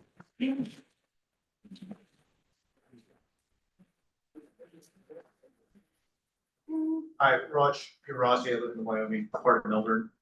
Just wanted to commend everyone here and say thank you. It seems like this was a great presentation. I think the PowerPoint was amazing and well done, and it really seems like a good deal for the township. Much better location to deal with remediation and to save, by my math, closer to $50 million worth of true remediation costs. That's a boatload of taxpayers' money they're saving. So really commend you. And I think you did the best you could with the bad hand that you were dealt by previous administrations. So commend you for that. Just one thing, one request, I recognize sort of locked into a certain number of affordable housing units due to the past decisions, and it has to be 4 stories high. Just whatever you do, please don't make it look like Amy says. I drive by that every day. How I got approved, I don't know, with only 20% affordable housing, this is meeting obligation with much more affordable housing, so commend you on that, congrats.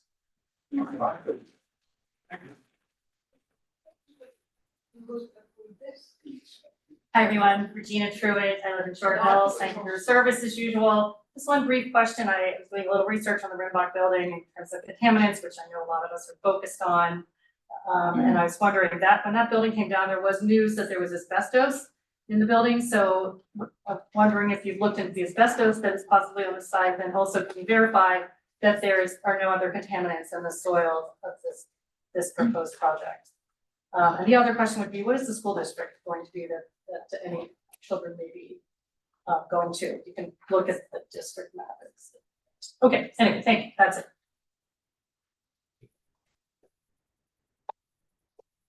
Good evening, Chief Seibert. You know, I come to these meetings for years now. I see a lot of the same faces, I hear a lot of the same complaints. There shouldn't be one complaint tonight. Ben and Frank won a couple years ago. We're not talking politics. They made a promise. They achieved it. They accomplished what they said they were going to do. In life, there's people that are sayers. There's people that are doers. But there's not many sayers and doers. They were sayers and doers. And now it's time that they get rewarded. And rewarding them rewards the town, all the residents here. What wasn't said by one of the commentators tonight was that the former elected people, appointed people, non-elected people, connected people, were the ones that made this $1 deal happen at the dump. My dump, our town dump. They decided it was a good idea. Carrie said it the best here, one of the best. A lot of people said it the best. You know, in life, it's better to think twice and act once. Measure twice, cut once. They didn't think twice. I went to the planning board meetings. I went to the zoning board meetings. Frank was picked on a little while ago. The mayor was picked on a little while ago that he talked about construction. But the person that talked here, one of the commentators, they were the ones that created the construction. Nobody wants to talk about that. Nobody wants to talk about Beth McManus. Where did she come from? Who the hell brought her into this town? She went to the middle school, stood up in front of the middle school, talked like she was professor, like a professor. She was telling us how good it was going to be. This was the greatest thing to ever happen to Milburn. We're going to build a tenement in your town. My family's from North, Schuyler Avenue. You ever heard of that? That used to be a premier neighborhood. Let me tell you, they killed it. Killed it. So I just want to say thank you for doing a good job. Mr. Seibert, unfortunately, your time is up. I said, thanks for doing a good job.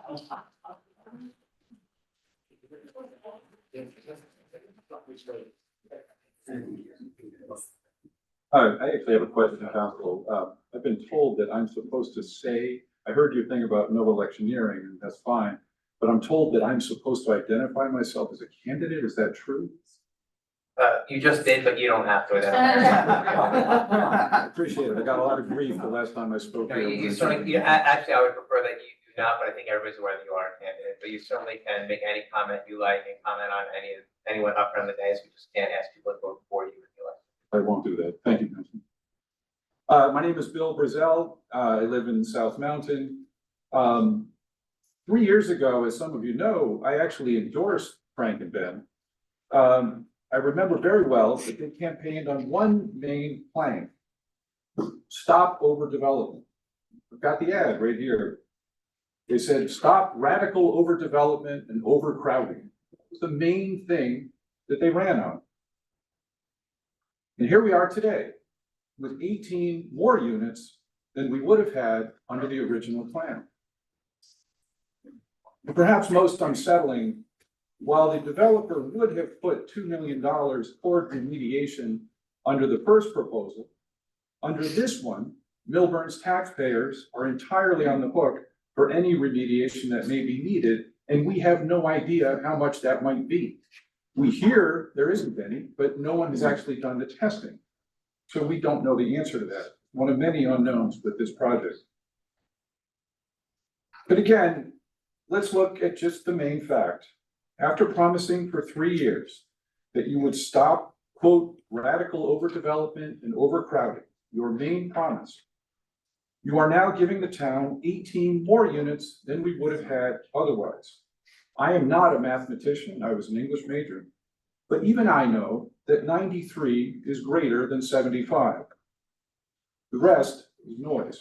Thank you.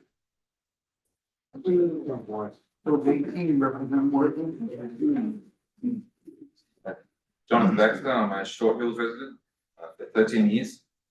I just want to make a few comments completely in support of this. I think Frank has been doing a wonderful job.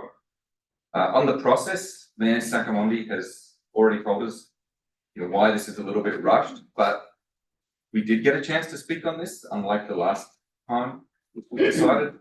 And in terms of not having enough process, we've had process for 5 years. We've had intervening elections where people are elected on this platform. We've had endless discussion, endless litigation.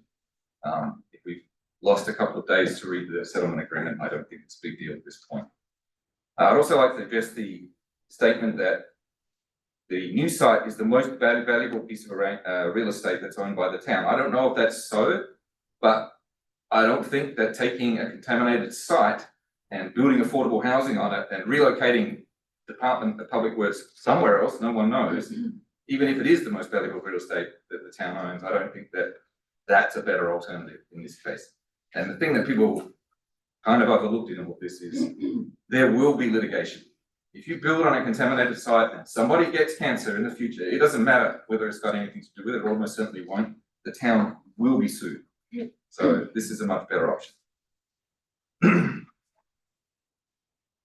On the 18 extra units, well, now we have a mixed development. We had to build 75 affordable units. We had no choice. So the only way we get a mixed development, which everybody agrees is better than 100% affordable, and it's one of the biggest oppositions to the original project. Two oppositions: 100% affordable, building on a contaminated dump site. Two really bad ideas, and these guys have got us out of those two really bad ideas. So again, the alternative is worse. I voted for Bank and Friend. Bank and Friend. I also voted for Frank and Ben. Go to the bank. That's right. With Frank. And I voted for them to stop exactly this development. They did what they said they were going to do. So sometimes democracy works. And as the attorneys pointed out, it wasn't easy to do what they said they were going to do. And in fact, if it left to the attorneys even at the end of the day, with all due respect, it probably would have still been negotiated now. Frank and Ben went in at the last minute and got an agreement sorted out that otherwise would not have worked. So democracy works, but you've got to vote for the right people. And the final thing I'll say is, insofar as the original process was concerned, I remember when we were told that we weren't allowed to see the agreement before it was signed and voted on by the town committee. That was told to us by our attorney, that the judge had ordered that. Later, the judge came out and said he never ordered any such thing, and there was no order on the record. That's best.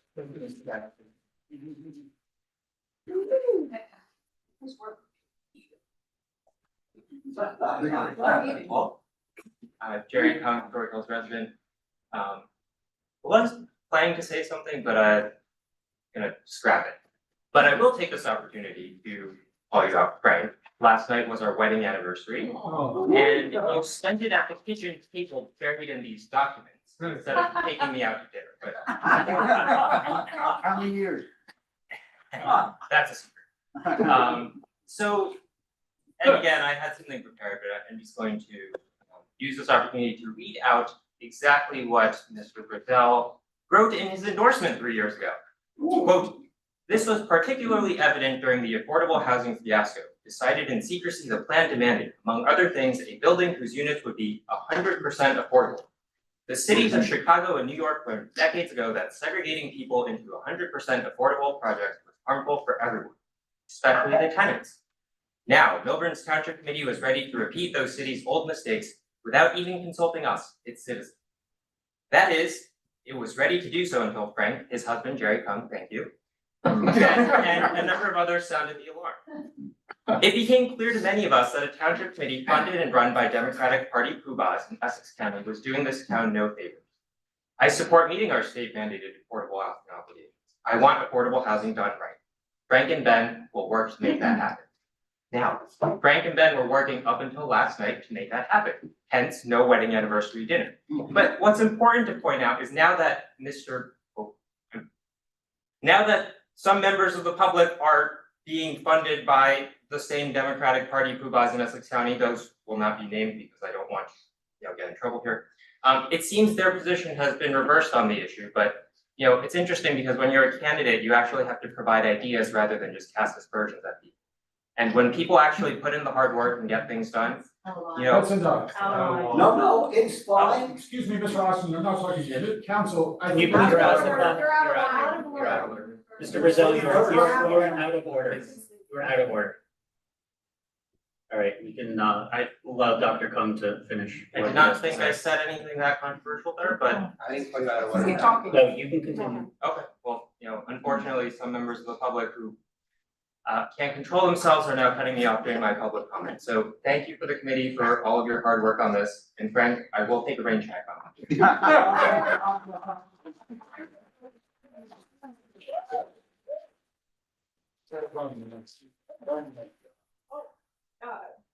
Harry Heller, president, downtown property area. Hey, all the accolades, in particular Frank Dunn, the council, Jared, Mr. Tanner, the effort over the last couple of years. I thank you. If it's something that you had not done, probably something that I certainly would have participated in with other residents do. So as a town, we did it with the leaders, top down. That said, I know there's a comment period later. The process is my concern. Mayor, you've disclosed for the last weeks, yes, we've known this site has been in play. There's been some information that's been out there. A reminder to when the upland went through the rezoning process, and I'm not sure who was familiar with that at that time. Nobody paid attention to it. And when it came to the planning board, the residents went crazy. Nuts at the meetings, but they had very little say because the property was already zoned. There's not a lot out on this project. I just heard 4 stories. It's the first time I heard that. Density, setbacks, articulation, parking, height. If they're gonna be laundry in these apartments, I don't believe they're gonna be in the last. If we want brick, if we want other amenities, this project can get much more expensive. That's just one project. Complete streets, hey, I'm the person with the election, other things that stop that thing in its tracks. Great concept, bad plan. We still have East Milburn Avenue to do and Essex Street to do.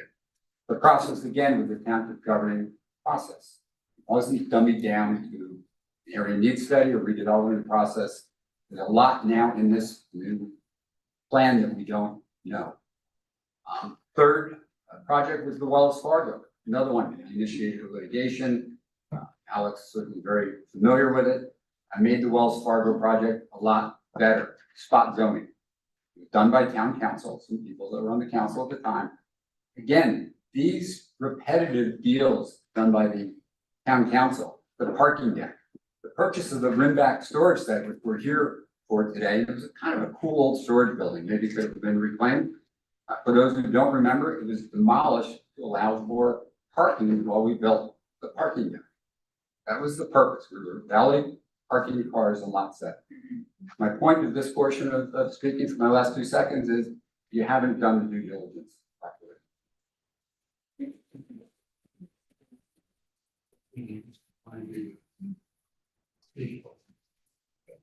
Hi. Oh, let me know when my time starts. Hi, guys.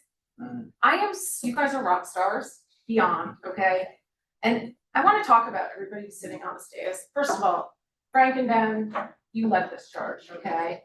And I got pulled into your world because you are senior executives that are strategic people that know how to build a complete holistic business, okay? It's very clear and you've accomplished as in your careers. And it's very clear to me, working closely with you and seeing what you do, I don't agree with everything you do, but you think through every piece of the process. You work your day job and you go home and you work on a town till 3 o'clock in the morning. You work on planes in the Middle East and you actually get back to me. And you come and you actually deal with my mini problems, okay? When I have a mini problem on the street. And I really thank you for that, a lot, okay? I'm not trying to play favorites here. And also to the rest of the township community, Jamie, you're a rock star in supporting and getting on this team and moving it forward. Amazing, a huge help. And also Dave and Michael, I know that you're gonna go in agreement voting with this because you are also highly strategic business professionals. And I want to point out, thank you again for putting a strategic committee together to look at strategy, for the overall strategy for our town. We need to look at it for the school system. I think that's another brilliant idea that came out of this committee, so thank you very much. I do want to talk about some of the grandstanding that Ms. Zoll and Bill came out tonight to talk about, because let's talk about the planning projects that went on in this town, okay? That Zoll was on the planning board when a lot of these went through, and we had a lot of things that really weren't great, like the anti-cess project. I don't understand why we don't have any design standards that go into places, how something is literally 4 feet or 7 feet off of a curb, so you couldn't even ever widen the road. And if an urban planner makes a decision like that, it's a little frightening to me. I also think it's frightening when you have an urban planner driving the development in our town, okay? That is tied into the transit village projects with Amtrak. That's concerning to me, you know, I really have to say. So let's look at the Hearth, that was actually a decent building. Metropolitan, how did that happen? When we kept Royal A holdout. How does something that ugly actually happen? Okay, thank God it's part of our entrance into our town. You see it, it's there, it's visible. It makes you not want to enter the town. It looks like communist housing. I'm so proud of what you guys did. I'm sorry that I can't talk more, but you guys undid the mess that Iglo, Miggins, Vinayak, Wasserman and Pruvis did, because they did not have the experience. Running a juice bar or a tiny retail business is not the experience that somebody at a strategic executive level has. And you guys have that. And I really thank you. I'm just gonna keep talking for 5 more seconds. Thank you. To be part of this now. Thank you.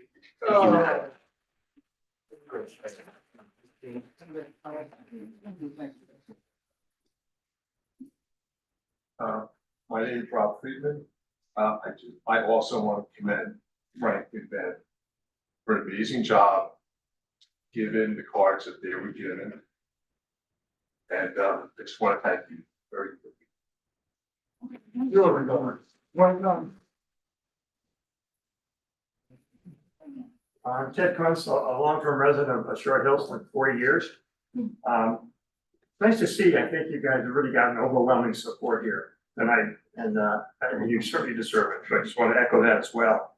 Reminds me of a quote, though. You remember from Justice Cardozo, Supreme Court Justice, very famous justice. He said at one of his writings, he said at the end of it, he said, "The victory is cheap and hollow were it not for the rigor of the game." I think that certainly applies to this effort here. The victory was not cheap and hollow. The rigor of the game proved that. So congratulations, guys. Well, I just have a few questions. I would love to know what the total cost of this project is going to be. I certainly don't know that yet, but I would love to know, you know, how much we're putting in versus how much RPM is putting into it, and who handles the cost overruns if there are any. The second thing is what you know, it's been raised here a number of times, what input does Milburn have into the design of this project? I really hope the planning board gets very involved, and I assume we will be able to get some feedback on what this thing is gonna look like. Because we have some horrendous buildings, or as everybody pointed out around us, and just killing the town. So hopefully this will look a lot more like the Wells Fargo building, which I happen to like a lot. And this third thing I have is, what is Milburn's ongoing interest in this project? You know, what is our ongoing liability to the project if it happens to go underwater, or if it does get into financial problems? What is our interest and what is our liability for the future of this project? Those are just a couple of questions I have. Thanks. Thank you. Good questions there. So you need help now?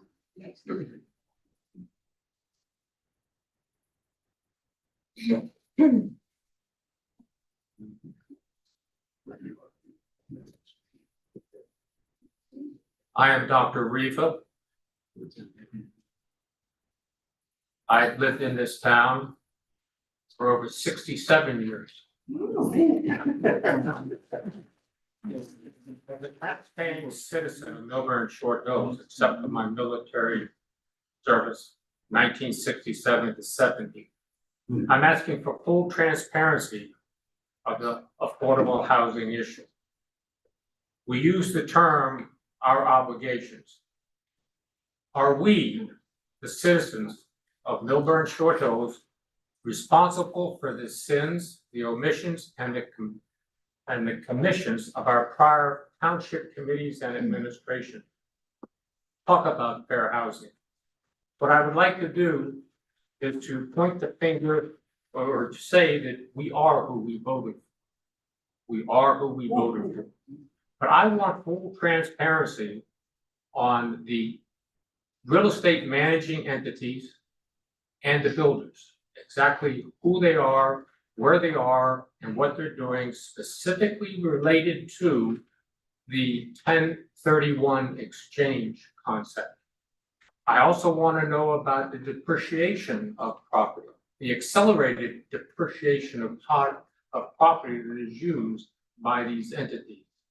Just as we have a fair share in the obligation for affordable housing, so do the developers and so do the real estate marketing entities. Thank you.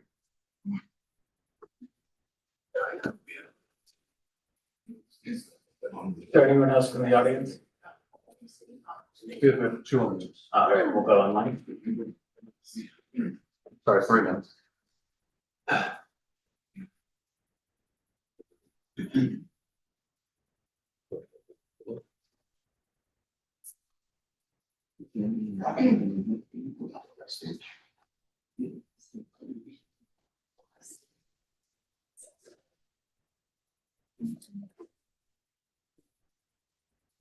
Mr. Ganaya, can you turn on your video, please?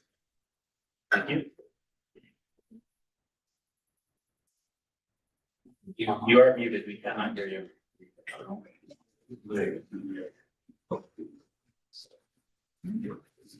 You're muted. Mr. Ganaya, if you can hear us, you're on mute, we cannot hear you. Let's go to the next person on the list. Yes, Mr. Ganaya, if you fix your technology, you're welcome to come back. Can you hear me? And now we can. He's on. We can hear you now. Sorry. Hello, my name is Sanjeev Vinayak and I live in Milburn Short Hills. I served on the Milburn Township Committee from 2020 to 2022. So you can talk about 9 Main Street firsthand. There's a lot of misinformation and incomplete information floating around today. I'll revive some facts on them. 9 Main Street settlement in 2021. There were 75 units, 100% affordable. Project site was existing DPW parking lot and a small open area. DPW building remained untouched. Only the salt dome and large vehicle parking were to be relocated, and that also to the leaf compost site on JFK Expressway or JFK Parkway. Relocation cost for that was under $100,000 because the move was limited to salt dome and vehicle parking. I don't know where that $11 million is being floating around when it was going to be there. Environmental remediation estimated was from $800,000 to $2 million, and that was per engineers presenting at the Township Committee meeting. Remediation plan also included a thick concrete slab foundation to make it super safe. Township expected to receive about $2.5 to $4.5 million in state grants due to the project being 100% affordable. Total project cost estimated at that time was $9 million to $12 million for 9 Main Street. What we heard from some of the residents at that time was Township sold the site for $1 to the developer. After going through 3 years of lawsuits, what we have now, final plan includes 75 affordable units, 18 market rate units. Township is selling a more expensive site plus 1.7 million nail salon property it acquired for $1 to the developer. No remediation study completed, so potentially environmental issues still could be there as well. Project is not 100% affordable, meaning there is no state grant. Total project cost is now more than double, exceeding $25 million. 3 years of lawsuit to stop overdevelopment and pour almost $1 million in lawyer's fee. If the township still ends up building 75 affordable unit plus additional market unit with no state grant and more than double to build, how is this outcome better? How is this a win? So, to me, there is a lot of misinformation poured here. But overall, to all the people sitting on the DS here, I really appreciate you volunteering your service there. But please be true to the people. Tell the truth. Thank you. Yeah, thank God you didn't run it. I'm on. Oh, my God. Next person online, audience, if you can keep your comments to yourselves, please.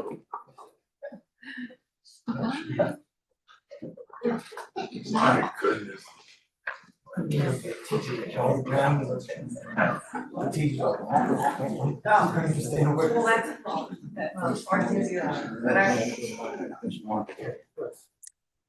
Chris Heinrich, 15-year resident. I'd just like to thank Mayor Saccomonte, Committeeman Stoller, and everyone else who worked on this deal. It's a good outcome for us, and I am fully supportive. On the terms, I don't love the deal, but given where you were, digging out of a huge hole, it is amazing that you got this deal done. Someone with less intestinal fortitude would have given up a long time ago. This dump project, when the team made me aware of it, is why I got involved in town issues. I didn't think we'd ever get to this day, and it's just amazing that you got here. I thought the presentation that was put together was very well done. It boiled down a complex issue and gave us all the key points.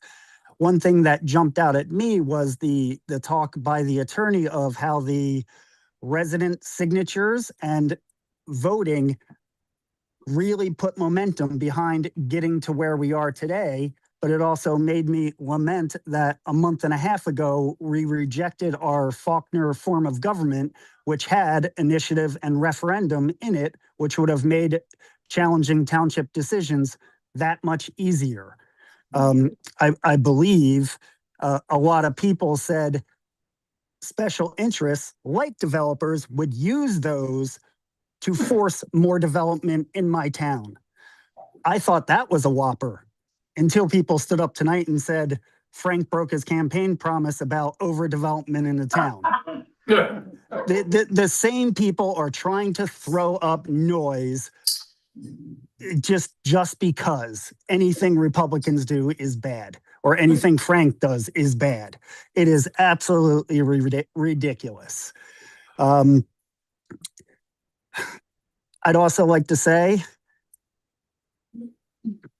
a lot of things, but I'm trying not to be political here. I think the amount of disclosure is absolutely appropriate. These deals are complex. They take a lot. You want to announce them as soon as possible. It's not always to share 100% with the public going along. For instance, if we're trying to do fields and people know too much and they shoot off a letter to the EPA to throw a wrench in the works. Those sort of problems come up. So I think you guys did it absolutely right. Thank you. Thank you. Do we have anyone else online? Yeah, two more. Can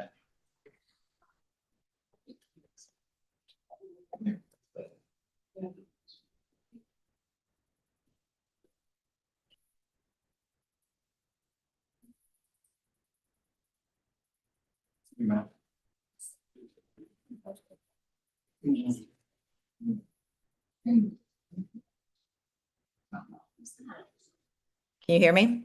Yes, we can hear you. Hi, I'm Cheryl Damaris, Milburn Short Hills resident for over 30 years.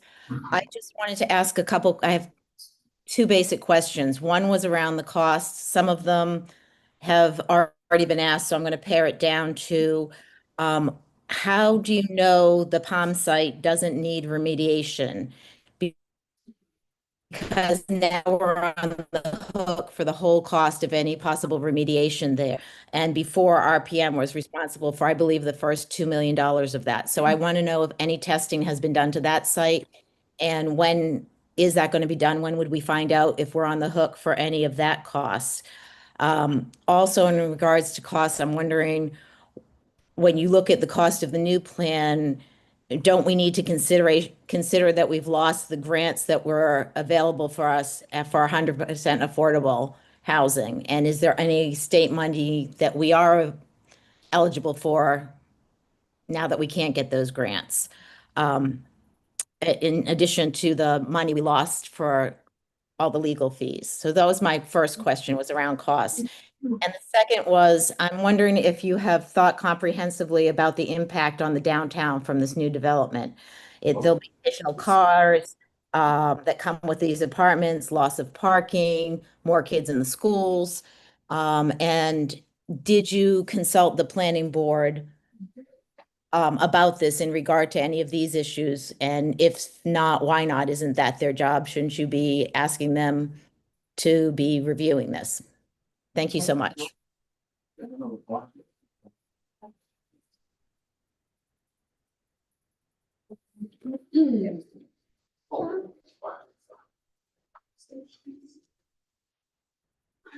Anyone else online? One more comment. Okay. She doesn't know that we're being voted.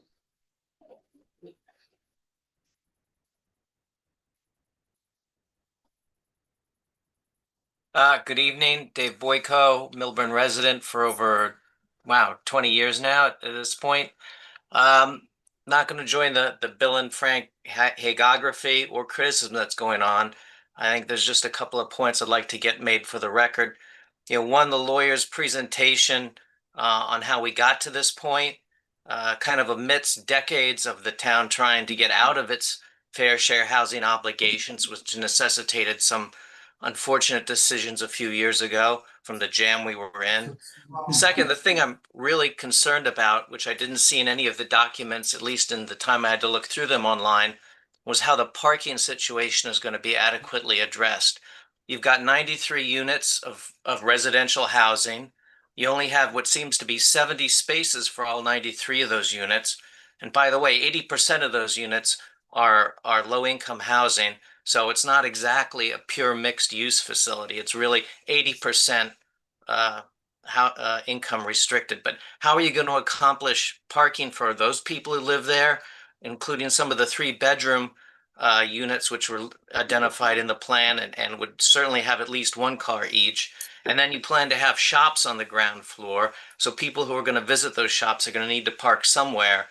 And it doesn't seem that there's been a lot of thought. And I know Frank and Ben are capable people and can address this at some point, but somewhere in the plan that seems there should be more thought given to parking for the residents and for those who would patronize those shops so that the town can eventually see the money come back from this that we hope to see. Thank you. We have one more thing on this.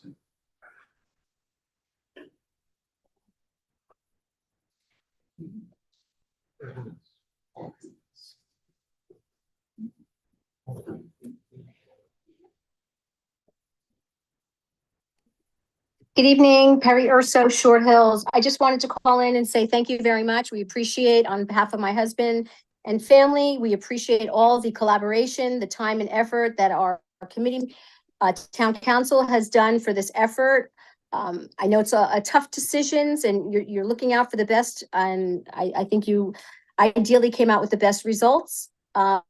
Being on a meeting in January of 28th when Judge Gardner, we were fortunate enough to get it on the record that prior TCs actually said it was Judge Gardner that prohibited them telling the public about their terms. And in fact, we know now that that was wrong. And I'm,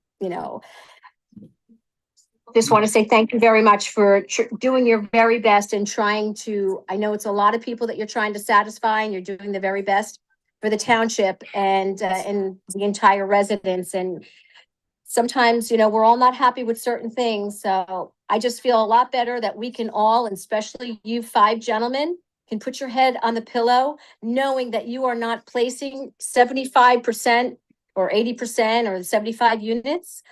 You could rest easy at night knowing that you didn't put those families and their children at risk on a contaminated piece of property. So thank you for your time and effort, and have a wonderful evening. Good night.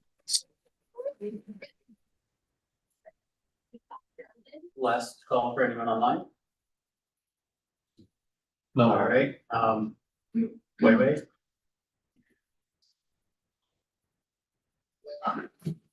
Yeah,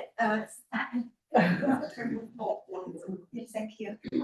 Yeah, thank you. My name is Wei Huang, and I'm also board of executive member. So my comments only represent my own opinion. Just want to very clarify that. I moved from New York, the Big Apple, in 2020, so 6 years. After living in the Big Apple, New York City, for almost 20 years, no matter how dumb something may look, I kind of get used to that dump things. But when I first learned about the dump site project, after moving to Melbourne, my immediate reaction was still, wow, this is really a dumb thing I've ever seen. Even I lived in New York City for 20 years. I'm very glad it's finally behind us. Thank you, Ben and Frank. Thank you, everyone who didn't give up for the last 5 years for ending this very dumb thing I have ever seen. Thank you.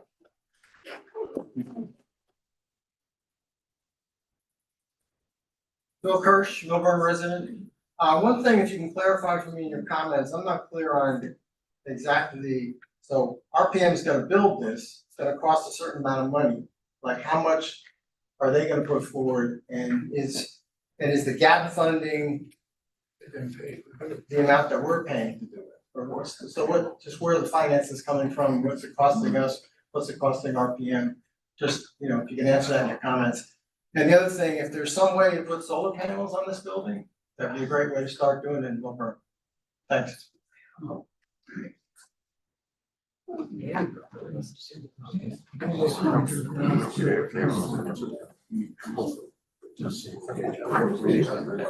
33-year solar resident. The idea of 75 units, 9, whatever it was, that was moronic. No one could have, that was just dumb. As far as the parking, I think that could be a problem. It says approximately 80 parking spaces. What about handicapped spaces? There'll be a number of people that are going to be older, seniors and so forth. I think there should be thought about how many handicap spaces should be required in the parking facility and for the units and so forth. And transparency as far as how the facility should be managed, how many people should be required, and that's something that should be looked at again, because they have some issues with some of the other properties. They're being court right now, taking to court, civil rights violations. They've lost some cases, and they are who they are. They're a management company, and they've whatever. They've been in court, so to speak, and they've lost. But hopefully they'll do better in the end. Thank you very much, and have a good evening.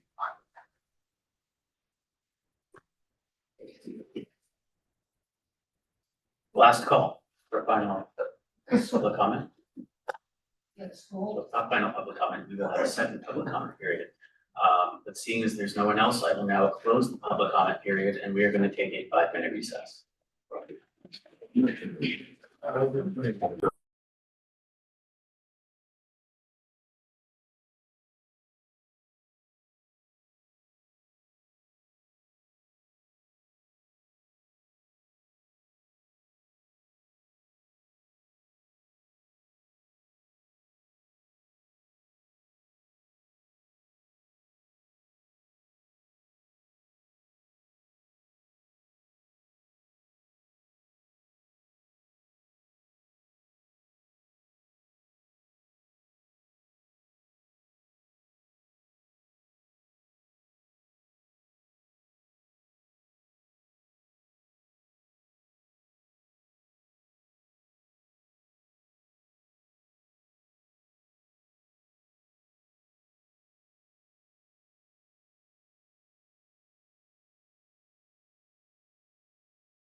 The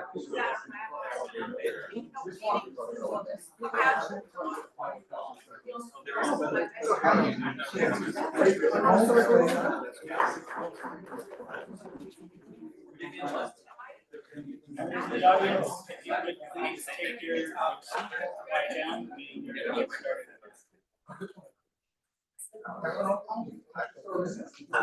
All right, we are going to start.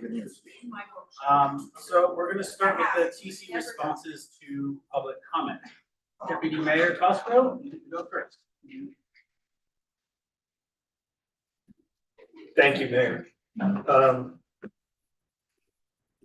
They're all blending together because all of you were talking about kind of the same thing. But a couple of thoughts. There was a question about parking. I forget who asked that question.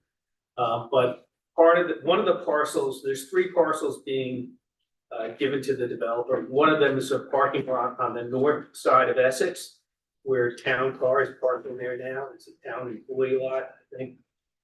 So that's a lot that's gonna have parking only, I understand. There was a question by someone about the timing of when everything was released for people to review. And I'm not happy with that either. I think we could have done a much better job getting that information out, so people have, time to read it and really digest it. I would encourage people though to read what's there, although listening to some of the questions, it looks like a good number of you have read things. I don't think any other, there was a question about the cost. Do we really know the cost? And I think the honest answer is we don't know the cost. I think part 2 of that question is we are on the hook for the cost, whatever it is. So I think it's it's too early to take a victory lap on what the cost is gonna be. We're just gonna have to see what it actually costs at the end of the day. I think that's all the comments I have. Thank you. Okay, Committeeman Cohen. Well, I was gonna say that about the cost. That's true. We don't know, and we are on the hook for them. And if there are any overruns there, they're on the township. And now that it's not starting until they said they were gonna break ground in 2028. So given inflation, you can assume the construction costs will be higher in 2028 than they are today. But that's on the town. And I think most of it was a statement. So, you're certainly welcome to make them. I'll read my own statement in a few minutes. And I guess Mr. Kirsch, I think it was, who asked, what is RPM putting up? They're not putting up anything. 0. So yeah, they're not putting up anything. And as the mayor explained, if they put something up, that would go into their costs, which we would reimburse. So they're not putting anything up. So it's all on the town. Less whatever financing they can, that can be obtained. All right, Committeeman Ceruto. Sure. Thank you for everybody's comments. I think it's important to pay attention to the timeline, and I think we've heard that through many comments tonight. The parking issue, parking question, I should say, was answered. I like Ms. Strasburg's comment with regard to calling it the yard. Maybe there'd be a more fun name for it, but the name dump has stuck. If we can have a contest for that, Mr. McDonald. I think, I just want to address some of the comments about, the past and talking about overdevelopment. This project was foisted on the township, and there was no choice to build these 75 units as we saw. And the choice of the township committee was, under this leadership, was to have an integrated development, not an exclusionary development. These had to be built. So any, insinuation that this is further overdeveloping the town, we had to, this was already overdeveloped by prior. This was how we managed this development. And, to criticize the new development presented tonight, it's ironic because, some in particular, Ms. Saul, mentioned on overdevelopment.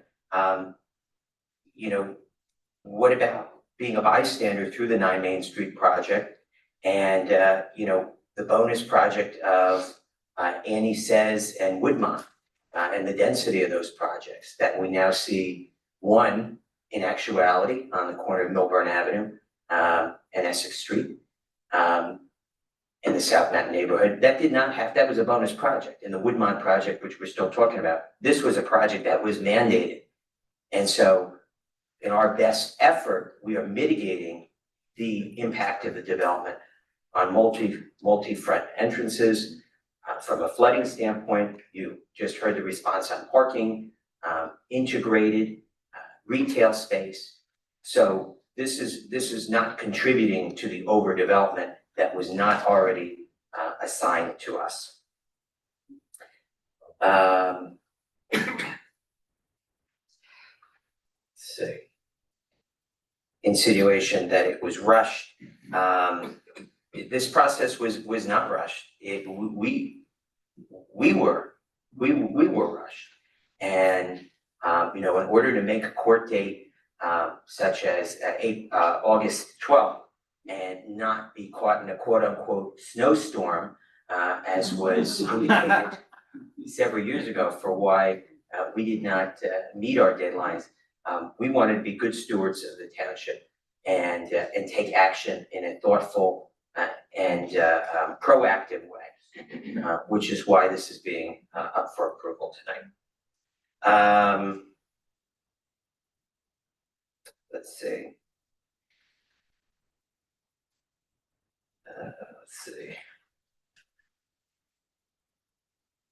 There were comments used tonight on stigma that I think are really important. Entrance and exit from this property, meaning 9 Main Street, the prior property, and location to the middle school and the train station and the children that would be walking out of there.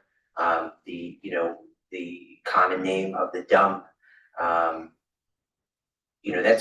was a really, really big sticking point for this township committee, and being able to build on a different site without those stigmas is forward thinking and is care for all residents. And I want to just emphasize that the stigma really is a big sticking point in this development that we are correcting. And I just want to say thank you so much to Frank and Ben, the whole township committee. I'm not even thanking myself to the full extent, but to David and Michael and myself, and in particular to Frank and Ben, who were the driving force, the hours spent, as we heard, 5 a.m., calls with attorneys, negotiations, getting in the room, sticking this through, being the driving force, credit where credit's due, so I just want to emphasize that. And I'll have further comments later. Thank you. Good evening, Stoller. I'd like to thank everybody for coming out, giving your public comments. I appreciate all the accolades. For everybody gave a cogent statement, thank you so much. And we understand some of the comments. I'm not gonna go into every one as I usually do. I have a statement I'm gonna read or talk about later on the transaction, on the settlement, et cetera. I find it rich that former TC members who are, in my opinion, now I've sat up here for almost 3 years, so we're either incompetent or complicit, or very much both. I mean, honestly, so we've got to a great place. It took a lot of work, a lot of effort, blood, sweat, and tears, a lot of hours. And it's a major accomplishment for this town. No one's really ever had this type of win as it pertains to fair share housing and such. And we are meeting all of our fair share obligations. And it took a lot of effort on all of our parts. So thank you. All right. So first off, I want to thank everyone that came out and praised us. I was overwhelmed by the praise for me and Ben, but I would like to point out that this was a team effort. We couldn't have done it without the full committee. And I will say, since Ben and I took office, Michael Cohen did a 180 and he came on to the right side and decided to start fighting this project. So I'm very happy about that. And David was there with us, as soon as he took office, in fighting, this. So I do think we should give everyone on the TC credit.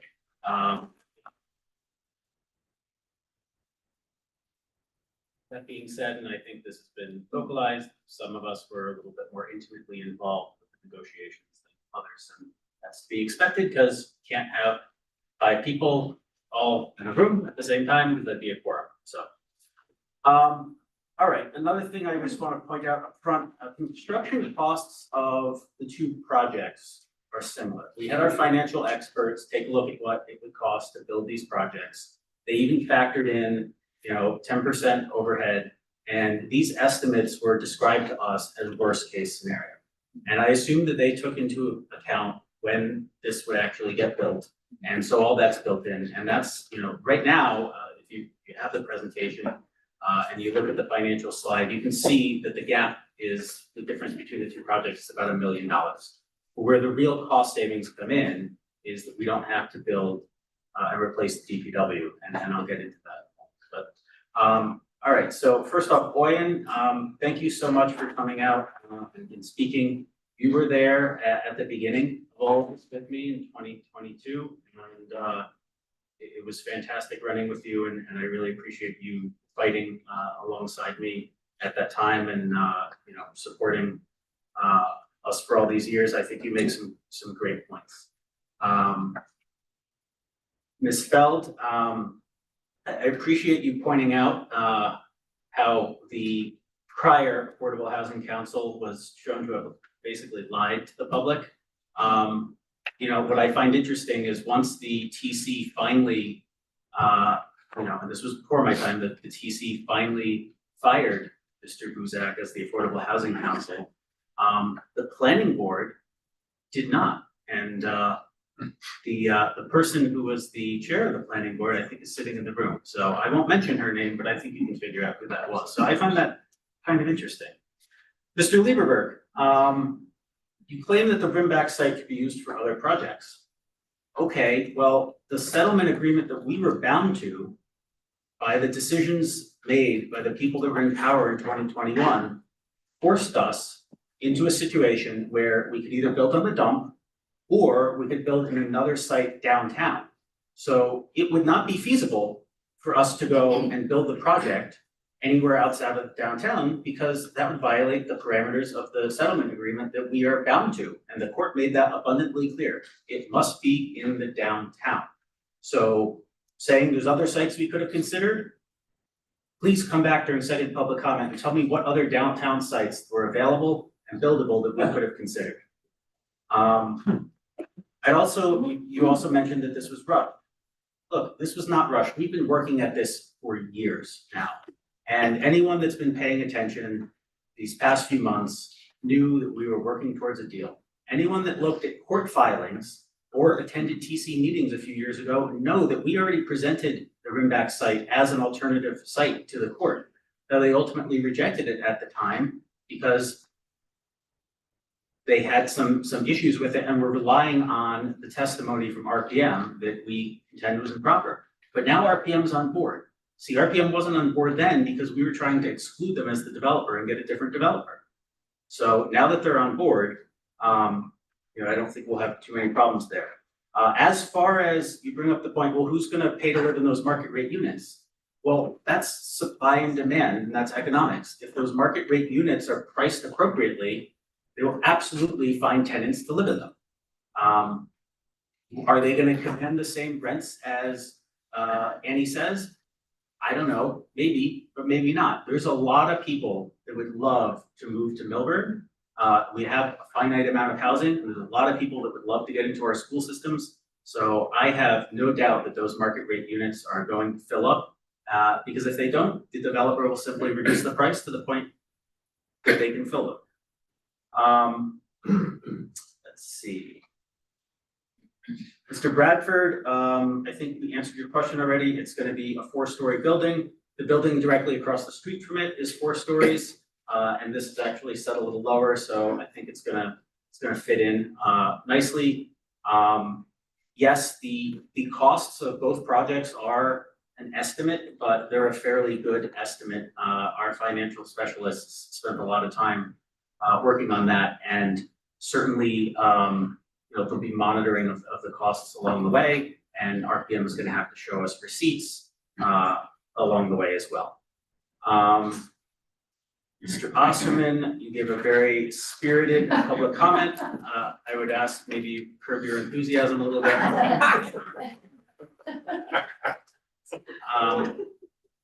Ms. Dahl, so you made some claims that Ben and I a few years ago promised to stop overdevelopment.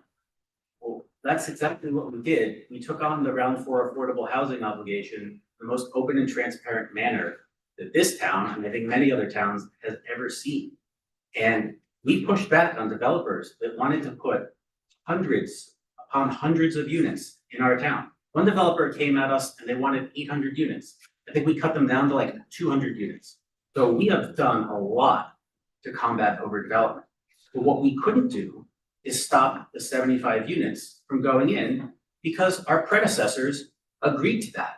It was foolish then, they shouldn't have done it, but they did it, okay? And so our hands were tied with what we could do in terms of a deal. And furthermore, if we wanted to not have 100% affordable housing, which I think plenty of people pointed out tonight is the wrong way to do affordable housing, obviously you have to add some market rate units. But we didn't go and add like hundreds of market rate units, we added 18. And what's interesting about that is the typical formula for an affordable integrated site is you have 80% market rate, 20% affordable. Well, we inverted that, okay? And honestly, I think that the fact that it is mixed income and mixed use is a huge win. And then you also said something about the Palm Salon. That was town-owned land. We acquired that a few weeks ago. We authorized that and we're closing on that soon. Let's see. Also, I find it ironic that you would come up and try to cast aspersions on this plan when you were the head of the planning board that approved the disastrous third round housing element and fair share plan. You approved Annie Says. Your handprints, your fingerprints are all over this deal. You could have pushed back on it, you didn't. And now we were stuck with things we couldn't change, and we made the best of a bad situation that you helped create. Mr. Feld, you brought up Senator Cody. We actually looked into that. What he said that night was incorrect. You do not have, there is no legal requirement that a township have public comment prior to taking official action. They are required to have a public comment. And I think Mr. Cantor can attest to this because this has come up in the past. But I just wanted to make that clarification. But this township committee, not only do we have one public comment, but we have two. So we definitely give residents a fair chance to let us know what they're thinking. And then you said something about, the town suing you. I'd like to point out that those lawsuits are countersuits to the suits that you bring. So I just wanted to make sure everyone's clear. We're not going out suing residents on a proactive basis. It's when they sue us, sometimes we have to countersue. Ms. Strasberg, thank you so much for your kind words. And also thank you for the shout out for Oktoberfest. This is going to be my plug for Oktoberfest. I hope to see you all there. It's a fantastic event. And if you are able to make a donation, you really should, because it is a fantastic organization that really, the foundation is a fantastic organization that really helps our schools out. And then as far as renaming the recycling yard, perhaps after this campaign cycle, I will certainly pledge to stop calling it the town dump. Mr. Mazur, thank you for your comments and stating the inevitable that, obviously if you had a contaminated site and residents live there, at some point, someone along the way is going to get cancer. And even if it has nothing to do with how it was remediated, there's going to be a lawsuit. I mean, we know that there's plenty of attorneys out there, no offense to our counsel in the room, but there are attorneys out there that are sharks and they're going to go after a paycheck when they see it, and then, and they will certainly, litigate. Let's see, Mr. Urasi, you asked about, the remediation and what taxes that would have come out of. So the remediation of the DPW site, the cost would have been borne by the township. The settlement agreement required us to clean up the site. I don't believe RPM was ever gonna pay to clean up the site. And that would have come out of normal taxpayer dollars. We wouldn't have been able to use the Affordable Housing Trust Fund, is my understanding, to do the remediation of that site. But with this new project, almost all of it is gonna be funded by the Affordable Housing Trust Fund. And that is not funded by property tax. That is funded anytime, you know, a developer comes along and does a tear down, anytime a resident comes along and does a significant renovation, they have to pay into this Affordable Housing Trust Fund. And it builds at a rate of about $1 million a year. So when you do a 30-year bond, it's basically gonna be able to service the bond and some of these other costs. And there are also other things that we're obligated to do with that money, and I believe there's gonna be enough in the pot. So I don't believe there's gonna be any property tax impact, but you know, that's contingent upon the Affordable Housing Trust Fund bringing in the same amount of revenue. But given the fact that this town is known for tear downs, and we seem to have more and more of them, I don't foresee that changing anytime soon. Ms. Truitt, as far as asbestos, you know, when you take down a building, I believe you have to follow the DEP regulations. So while I wasn't there, I'm assuming that all proper regulations were followed, and when they removed the building, they properly took care of the asbestos. We have not seen any evidence, we have no knowledge of there being any sort of asbestos or any other contamination on the Grimback property. I think years ago, there was some sort of an initial assessment done, didn't find anything. So we know what was there before. It was a storage facility, unlike the DPW facility, which we know has underground fuel storage tanks. We know the township buried contaminated soil there. So, you know, there's a lot more documented contamination on the dump site.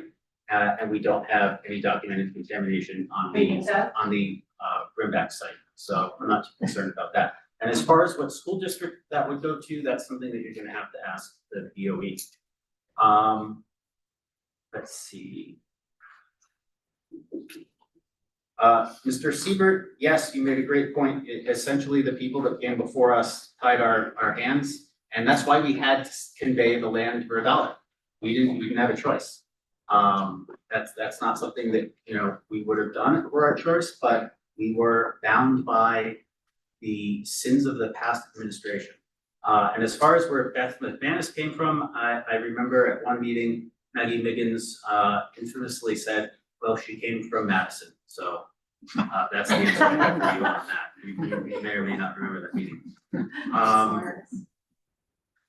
Mr. Rizal, obviously it's been stated there's no requirement that you identify that you're a candidate. I touched on this when I responded to Ms. Zoll's comments with regards to overdevelopment. You know, those of us on this dais here have done a lot of work to thwart overdevelopment, especially in the fourth round. We minimize the amount of total units that have to be built while still fulfilling our constitutional obligations. And not only that, we actually went and joined a federal suit with 30 other municipalities to try and fight those unfair regulations. And Mr. Stoller and I were personally named in the suit. And that went all the way, well, didn't go completely to the Supreme Court, but the Supreme Court got it and refused to hear it. So we fought that, and we fought the good fight on that. So we have done everything we can to minimize overdevelopment. And compared to the job that was done in the third round, I think we did a fantastic job. So I'm very proud of getting that done. You also, pointed out that we're going to have these additional units. Well, either you believe that 100% affordable housing is not the right thing to do, or you think it is the right thing to do.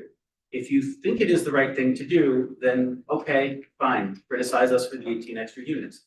But if you, like me, believe that that's the wrong way to do affordable housing, and that you should have a mix of income levels and you should have, an integrated development, we had to add more units. we couldn't get away from that 75 number. We've made that abundantly clear, so I hope everyone in this room understands that.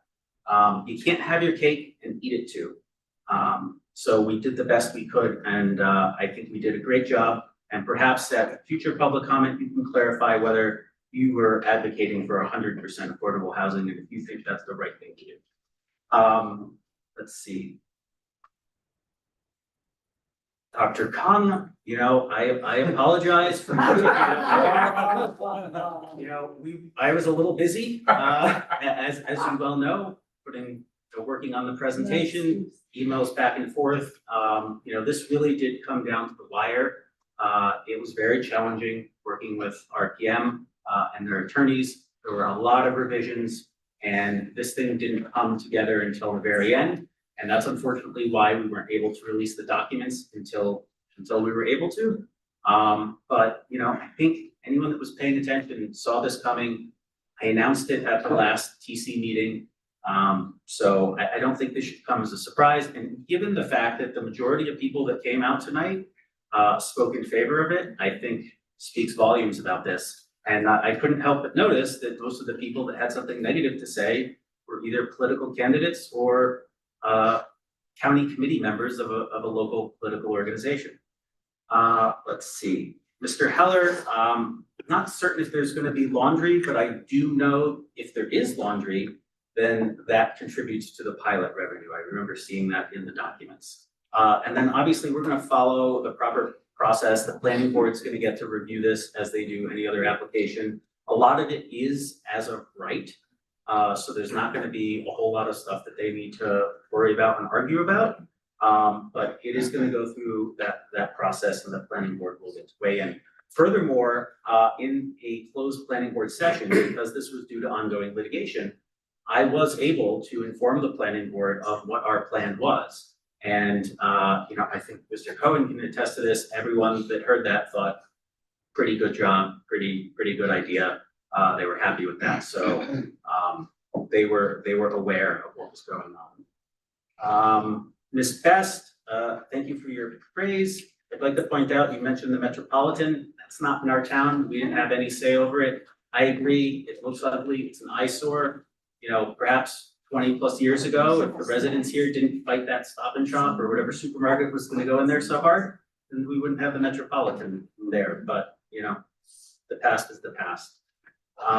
Let's see. Mr. Kuntz, you wanted to know the total cost of the project. That was in the presentation. So right now, the estimated total cost of the project, just gonna repeat it. Yeah, almost 26. Yes, so the total cost of the project, I think we have the estimate at 25.875 million, whereas the 9 Main Street project would have cost $34.78 billion, all in. And again, the Affordable Housing Trust Fund should be funding this project. Let's see. As to what input Milburn has over the design of the project, like with any project, we don't have a lot of input. You know, as long as they're following zoning codes, as long as they're adhering to what's in the redevelopers agreement, you know, they have a pretty wide latitude of what they can do. But our planner did help or did create, you know, the redevelopment agreement, and I have full confidence that our planner did a good job and thought things through carefully. I think by now he knows what we like and don't like in this community. So I have a feeling that the end result is going to be a building that we can all live with. And you know, I think it'll fit in nicely there. I don't expect it to look like Andy says. And it will also go through the planning board. Mr. Vinayak, I don't know if you're still watching, but you know, you came on and you said some things that weren't true. And I wanna address those. You know, you said, well, we sold the new property for $1. Well, with all due respect, that's because you put us in the position. You signed the original agreement forcing us to convey the land for $1. We didn't have a choice. You signed an agreement saying the township would sponsor 75 units of affordable housing. That's on you. That's not on this township committee. We were just here cleaning up the mess that you created. Furthermore, as far as the grants are concerned, we haven't lost out on any state grants. The reason that our gap between the two projects is so similar is because grants got renewed. There's new grants. And in fact, there's new grants that come out every day. And part of the settlement agreement mandates that RPM needs to go and seek out and apply for all of those grants that it can. So the more grants we get, the lower the price will be, but there's plenty of grant programs and money available. Let's see. Mr. Heinrichs, thank you for your kind words and for pointing out the irony of, if we had the newer form of government, people would be able to use referendum to overturn bad ideas. Well, technically the initiative, if it was more than a month past the ordinance passing, but 6 of one, half a dozen of another. Mr. Maris, you want to know if the Palm site doesn't need remediation. We don't believe that the Palm Salon property needs any sort of remediation. We know what's been there. It wasn't, a coal facility. It wasn't an ice factory like the dump was.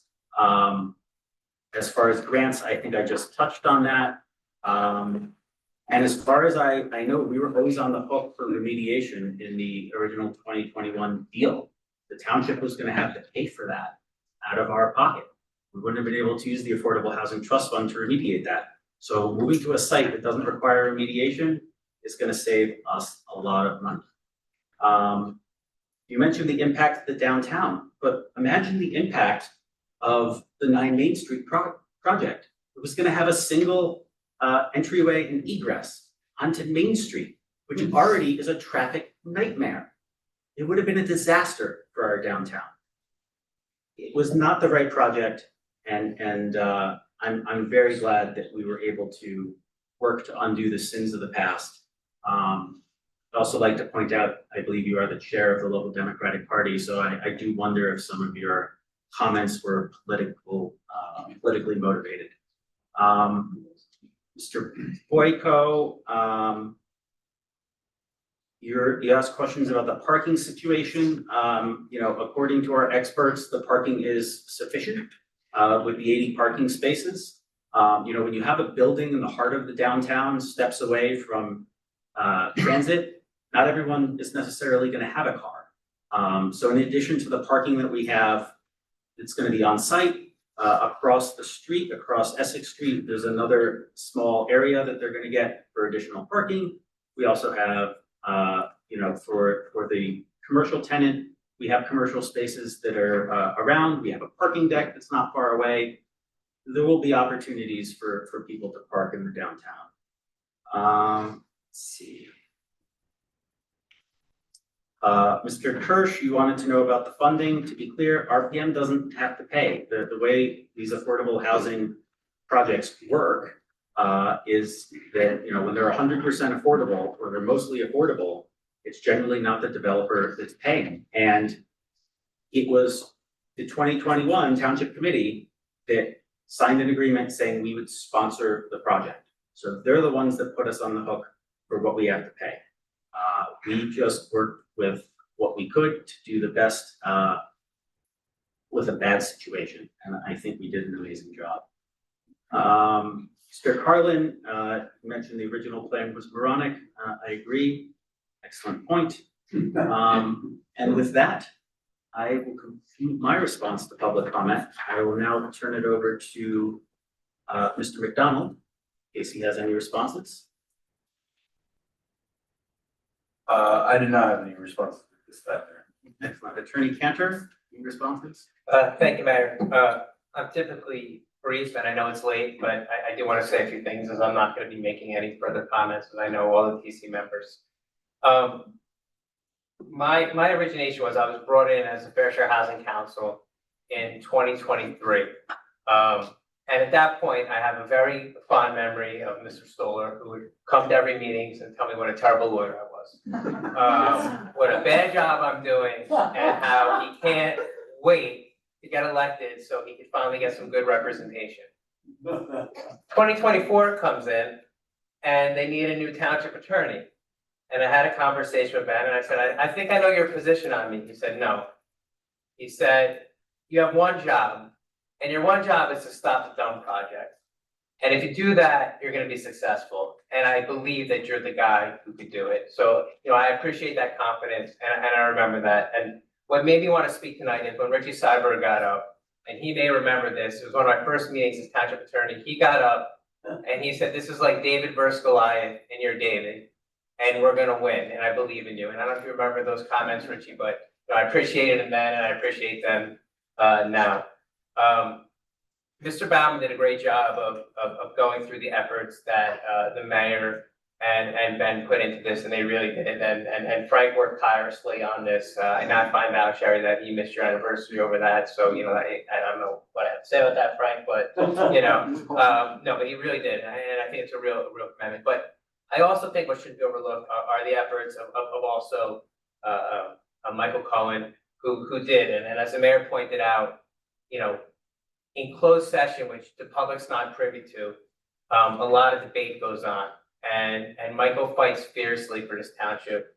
He gets his points across. This was just important to him as it was to the rest of the TC. And Dave Cosgrove, he hasn't missed a court appearance. And before every court appearance, he's a former lawyer. He gives me his advice. He looked over settlement drafts. He gives me his opinion. And again, he wasn't at the negotiations, as Frank pointed out, and not to take anything away from what Frank and Ben did in those negotiations, but we realized to have two. But certainly David would give him the benefit of his experience, and I would bring that into those meetings and use that. And Jamie has just been the ultimate cheerleader since he's been here, fully supportive of everything. And again, without this group of 5 individuals, one having faith in me, and again, everybody pointed out, including Michael, including David, including, the mayor and Ben and Jamie, to fight and to lose and to say we're continuing to fight is really great. And just lastly, on a personal note, as a lawyer, you try to achieve your client's goals. Whether you agree with the goals or not, it's your ultimate goal. But when your goals align with them, which is, affordable housing in Melbourne, but done properly, and you're able to accomplish those goals. So I'm very proud of the work that my firm did. I'm very proud of the work that I did. All the court appearances, standing up and asking a judge to recuse herself twice is not really an easy task. But we did that, and as Mr. Bauman pointed out, I think all that led to the successful result. So I'm very proud of this accomplishment. It was a long time coming. It was a lot of hard work, and I appreciate this committee's confidence in me from the beginning. I'm happy that I was able to see this to the finish line. Thank you, Mayor.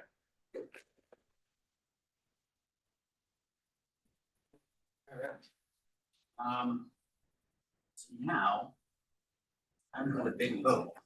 We're going to vote on the resolutions. Resolution 26-182. Resolution authorizing the execution of a global settlement agreement, RPM Development LLC, and Fair Share Housing Center. Now we're going to have comments from the committee in regards to resolution 26-182, and I'm going to begin. 4 years ago, I was simply a resident coming home from the train station when I noticed a flyer on my car about the dump. It opened my eyes to what the township had agreed to do at 9 Main Street. Place 75 families on a contaminated public works yard, 100% income segregated development. I refused to accept that this was the best Melbourne could do. I started attending township committee meetings, noticed that residents were not being heard.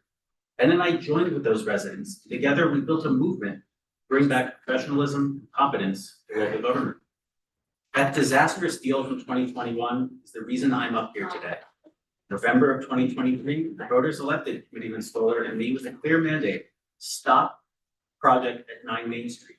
We're elected with a 2/3 majority. That was a pretty clear mandate.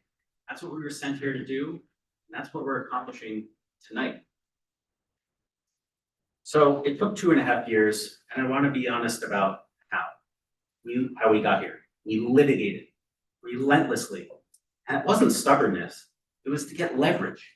RPM and the Fair Share Housing Center needed to understand that this township was prepared to contest every issue at every level for as long as it took. That's the only language that was going to matter.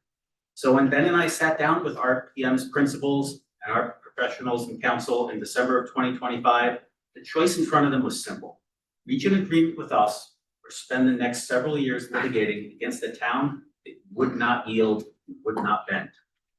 They wisely chose to negotiate. None of that would have been possible without a united committee.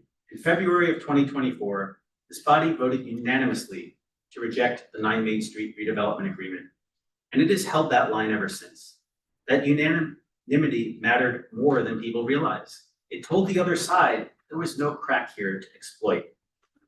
Early in 2024, our own council told us that the odds of a different outcome were minimal at best. We went forward anyway because we knew we were right. 2.5 years of work from our professionals, from Ben, from me, and we have an agreement that is in front of you tonight. The very agreement that a lot of people said couldn't be done, especially given the constraints we were bound to by the poor decisions made by our predecessor. You heard the terms in the presentation, so I won't repeat them, but let me tell you why they matter. This settlement saves the township millions of dollars, protects us from open-ended liability we would have carried for decades, and it creates affordable housing the way it's supposed to be done. Affordable housing is meant to lift people up. You don't do that by putting families on a contaminated town dump in an income-segregated building seated between NJ Transit on one side and a huge electrical substation on the other. You do it by putting them at the heart of the downtown in a mixed income building between the Hearth and our own town hall, where the future residents and their children walk the same sidewalks as everyone else. So to the families who will live there one day, we welcome you to our community with open arms. We are happy to have you in the heart of our downtown. This agreement is the product of hard, skillful negotiation by Ben, by me, and our professionals. I want to thank my colleagues on this committee for the confidence they had in me and Ben to get this deal negotiated. I want to thank our professionals for the technical work that made an agreement possible. I want to thank the residents who refused to let this issue go. Tonight, I'm proudly voting yes, and I strongly encourage my fellow committee members to do the same. Deputy Mayor Cosgrove, do you have any comments? Yes, thank you, Mayor. I'll start out at thanking everyone who's worked on this as well. It's been a long time. It's been a lot of work put in by a lot of folks. I am going to vote yes for this because I think we need to wrap this up. I do have some reservations. I have reservations in what this is ultimately going to cost us. I have reservations related to the indemnity clause, indemnity terms that are in the written agreement. And I have reservations as well as what it's going to cost us to clean up potentially the Palm Salon and the parking lot across the street, which is contiguous to the town yard.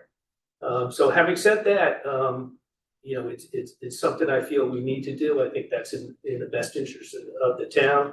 I do think it's a better site. And that's it. Thank you, folks. Good evening, Cohen. Do you have any comments? I do. I'll read my statement. It is time to bring a resolution to this multi-year process, and approving this project finally accomplishes that. Since 2024, we've spent nearly $1 million on legal fees, with additional unaccounted costs still to come. In every single court case, we aren't just paying our own legal fees, we are footing the bill for the developer, Fair Share Housing, and the special master. To date, all that spending has not yielded a single win. It's time to stop the bleeding. I'm relieved that we no longer have to relocate the front portion of the DPW facility. Moving the front half might have forced us to relocate the rest of the site later on. Avoiding that route saves the township significant cost and disruption. That being said, this project is no panacea, and we should be clear-eyed about its drawbacks, land and property values. While many objected to giving away land for $1 in the original proposal, we are repeating that approach here. Only this time, we purchased an additional property for $1.7 million just to hand it over for $1. Project composition. Concerns were previously raised about the stigma associated with 100% affordable developments, particularly for children. If that concern holds weight, an 80% affordable project does not meaningfully change that dynamic. Most importantly, it's financial uncertainty. What concerns me most is the continued lack of concrete hard cost numbers, a problem that plagued both proposals. We know the DPW site requires an environmental remediation, but we don't know what lies beneath the palm salon, and the Rimback site also requires testing. Furthermore, because this is no longer 100% affordable bill, we lose eligibility for certain state financing programs that are based on that requirement. Construction estimates are ballpark at best, and any overruns will fall squarely on the taxpayers. Calling the proposed bond ordinance a worst-case scenario is overly optimistic, and claiming the cost of the two projects are comparable is simply impossible to verify. Ultimately, I will vote yes tonight, primarily to put an end to this chapter so our township can finally move forward and focus on the other critical issues facing our community. Thank you. One quick point of clarification. The way we have the settlement structured, if for some reason, in order to get a particular grant, they have to be 100% affordable, they can condo out that portion of the building. There's all sorts of creative ways that you can get around that restriction, and RPM is going to be obligated to do so. So I don't think we're going to lose out on any grant opportunities, and that's why our professionals that went and did the analysis found that the gap between the old project and the new project is $1 million. It would have been much bigger if we weren't going to be able to qualify for those grants. But even Ceruto, do you have any comments? Yes, I do. Good evening, and thank you to all the engagement from the residents, and that's the engagement over the last several years since the original project, 9 Main Street, came to the table.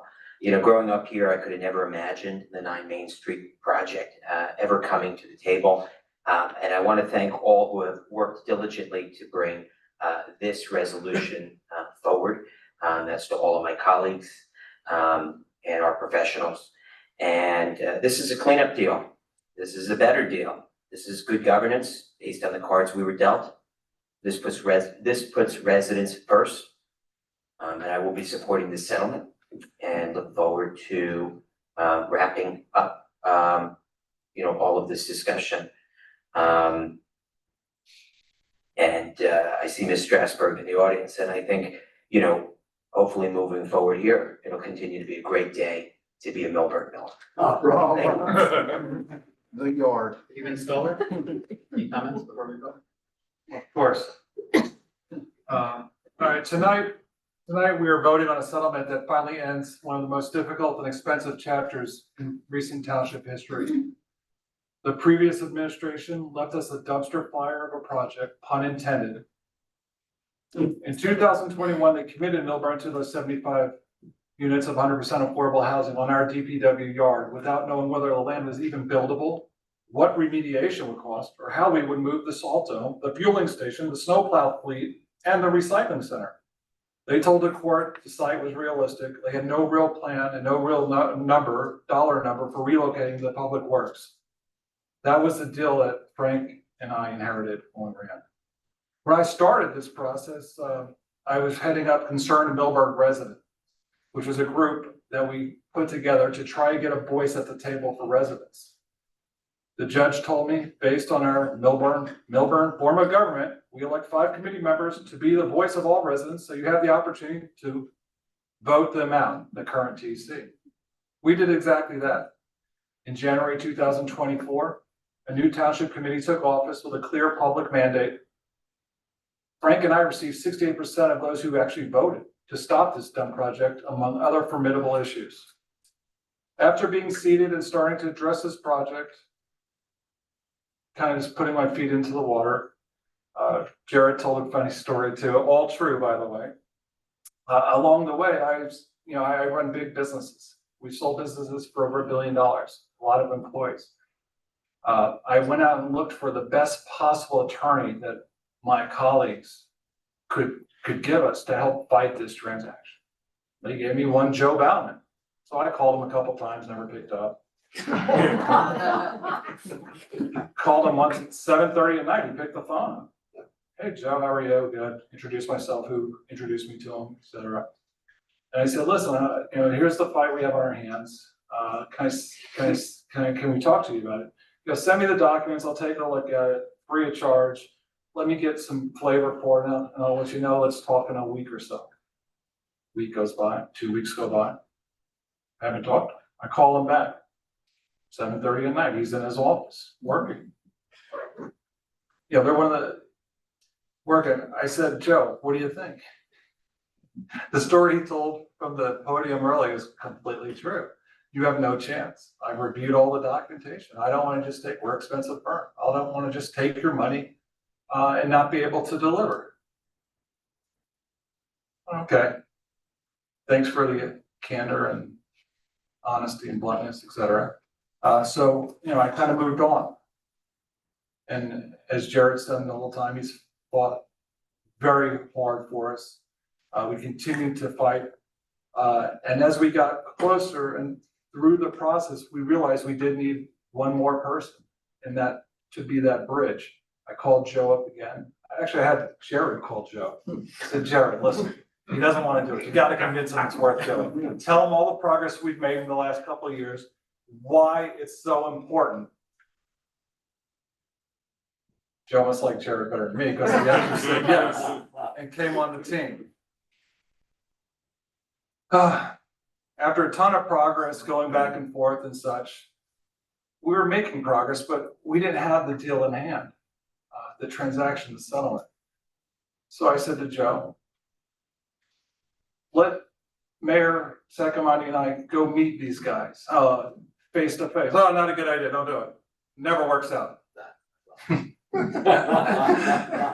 I said, no, this is what I do. This is we broker deals, we bridge gaps. Let's see if we can do it. And all kidding aside, Joe said, I think that's a great idea. Let them see the sincerity, let them see the professionalism, and let them get a taste and a flavor for what you guys are doing. And for everyone in the room, I did call them out in that meeting for the attorney calling us inmates in the asylum, by the way. I'm not gonna let that go. Now I've let it go because they've agreed to do a deal and actually signed it. So I can get over that now. After meeting to face, the rest is history. We worked out a better resolution for every party involved. The result is a settlement before you tonight. It moves those 75 affordable units to a clean, already designated site at Essex Spring and Milburn as part of a mixed income, mixed use development right in the heart of downtown. Is there anything better?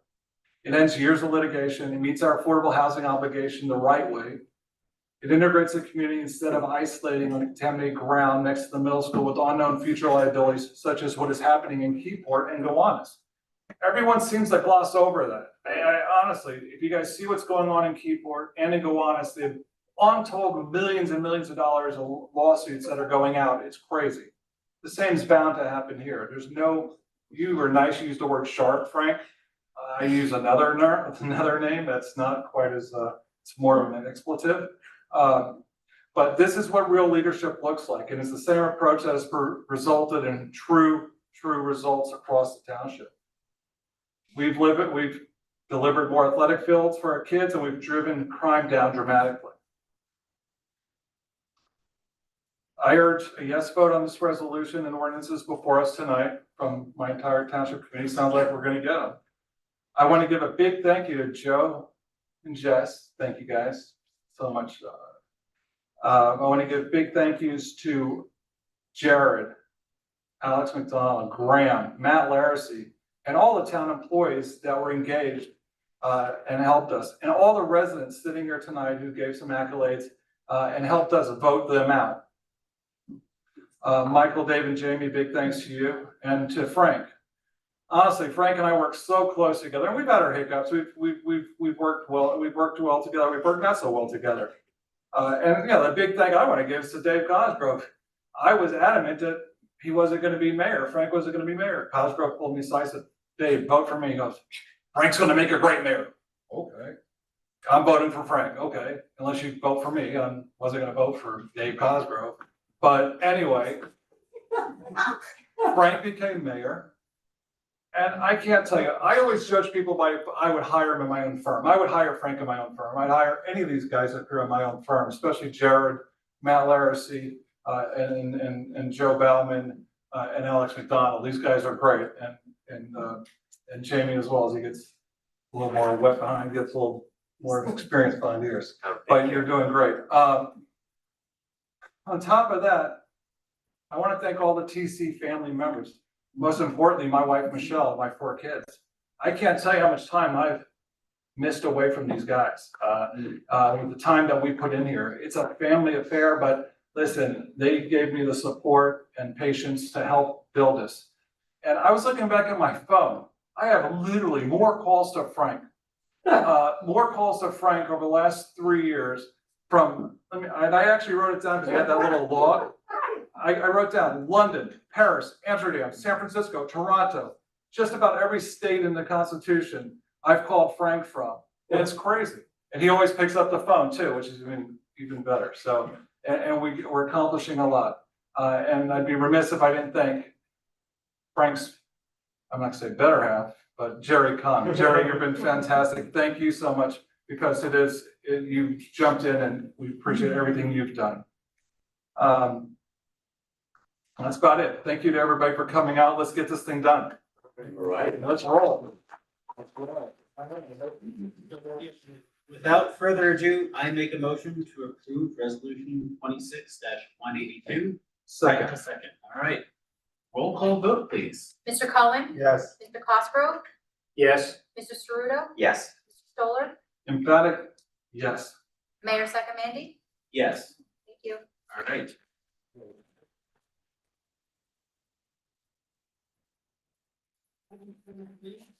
We settlement agreement, and RPM is already signed. So right here in front of all of you, we're going to make history, and we're going to sign it. Jerry, you get the pen, Jerry? It's your anniversary gift. 25 pens. Yeah. Jerry, that doesn't get it.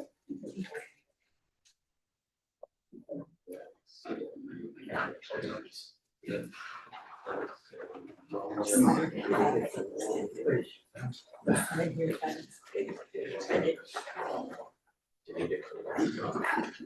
right, and there you have it.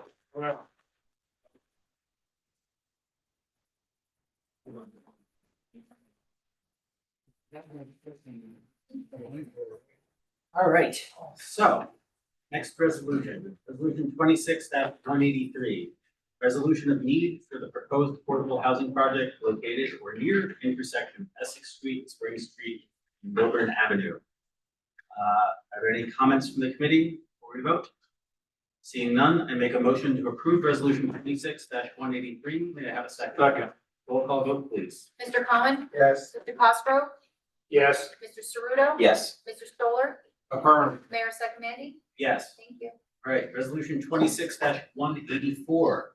Authorizing the grant of a tax exemption and the execution of an agreement for payment in lieu of taxes, RPM Development LLC pursuant to NJSA 55:14K-1 ETSEQ. Are there any comments from the committee in regards to the resolution? Seeing none, I make a motion to approve resolution 26-184. May I have a second? Second. Roll call vote, please. Mr. Cullen? Yes. Mr. Cosgrove? Yes. Mr. Ceruto? Yes. Mr. Stoller? Affirmative. Mayor Sakamandy? Yes. Thank you. All right, ordinances, ordinance 2763-26. I would like to present an ordinance entitled ordinance number 2763-26, an ordinance of the Township of Milburn, County of Essex, State of New Jersey, adopting the Spring Street and Essex Street redevelopment plan for block 1212, lots 4, 22, 24, 25, 26, and 27, and block 1207, lot 7. I move this ordinance be taken up and passed on first reading, and that the township be authorized to have the ordinance posted in accordance with law on the Milburn Township Public Notices page, and for hearing and final passage on Tuesday, September 1st, 2026, at the Milburn Education Center located at 434 Milburn Avenue. Second. In addition, Mayor, as part of this introduction, you will be referring this ordinance to the planning board. So if you vote affirmatively, you're also affirmatively approving this ordinance to the planning board. All right, thank you. Thank you. We had a motion and a second. Roll call vote, please. Mr. Cullen? Yes. Mr. Cosgrove? Yes. Mr. Ceruto? Yes. Mr. Stoller? Mayor Sakamandy? Yes. Thank you. All right, ordinance 2764-26. Freeman Stoller, you are scheduled to sponsor. I would like to present an ordinance entitled ordinance number 2764-26, board bond ordinance providing for a contribution to the alternate site redevelopment project to be undertaken in the Township of Milburn in the County of Essex, State of New Jersey, appropriating $22,375,000, therefore, and authorizing the issuance of $21,850,000 bonds or notes of the township to finance part of the cost thereof. I move that this ordinance be taken up and passed on first reading, and that the township clerk be authorized to have the ordinance posted in accordance with law on the Milburn Township Public Notices page and for hearing and final passage on Tuesday, August 11, 2026 at the Milburn Education Center located at 434 Milburn Avenue, Milburn. Second. All right, so we have a motion and a second. Roll call vote, please. Mr. Cohen? Yes. Mr. Cosgrove? Yes. Mr. Ceruto? Yes. Mr. Stoller? Affirmative. Mayor Sakamanning? Yes. Thank you. All right, that brings us to second public comment. I'd like to remind everyone, seeing that it's 10:15 p.m., will be entitled to make second public comment. It is optional. Required. So with that said, this public comment period is to allow for final comments from the community. When invited to speak, offer your comments, please come to the lectern. Here we state your name, whether you are a Milburn resident and or property or business owner. Please do not provide your full address, seeing as our meetings are recorded and readily available to the public. A reminder that in order to help facilitate an orderly meeting and to permit all to be heard, speakers shall limit their comments to 1 3-minute session. Now open the public comment period. Al Carlin, 33-year resident. I just want to mention that these folks have done a great job, but you've done a heck of a lot more than just the affordable housing. You've made the place safe, Milburn safe. You've done a lot more. You're concerned about the health of the community. Alex does a great job to make sure that the people that work for him are responsive and are doing their job on where they're supposed to be working well. Mr. Stoller, you do a great job thinking about when you walk, as you said, past, different places, about the Milburn Playhouse. It's not just the affordable housing that works, that the town committee has been working on. And this is what's really, really important. So there's a lot that's been happening besides affordable housing. People have to understand that. People just don't. It's more than this, running for office. As far as our new attorney, compared to our own representation, oh my goodness. It's not, I have nothing against an octogen carrying 80-year-old attorney, but I'm 78 and I've dealt with attorneys since I've been in my early 20s. I spent a lot of time in Washington with RGL and all these other guys. And it's really a pleasure to see someone who's really done a really fine job for the town. And it's really not easy. And by the way, I spent a lot of time in Essex County at the court, and many, many people said there's no chance that Milburn is going to come out ahead. The attorneys there said, no way. And I believe me, I've got a doctor's.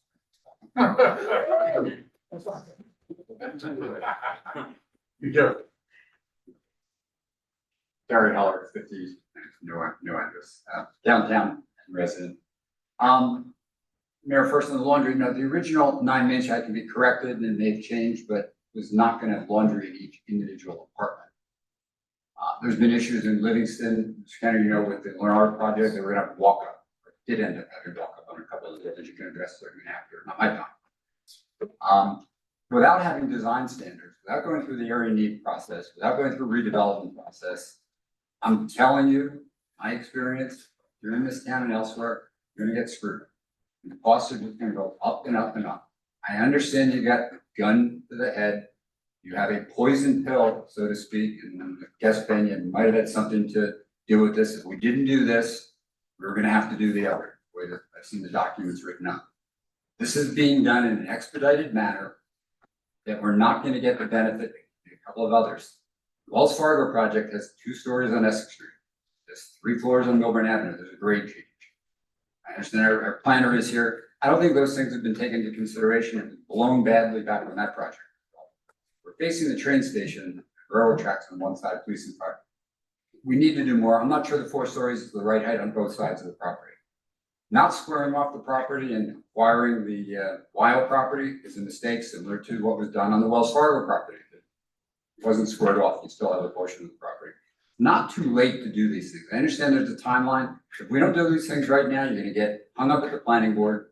The same thing I said back in 21, and I sat with Alex and I sat with the mayor at the time. It's now 26, not gonna get done until at least 24, well after 24. This is gonna get hung up at the planning board.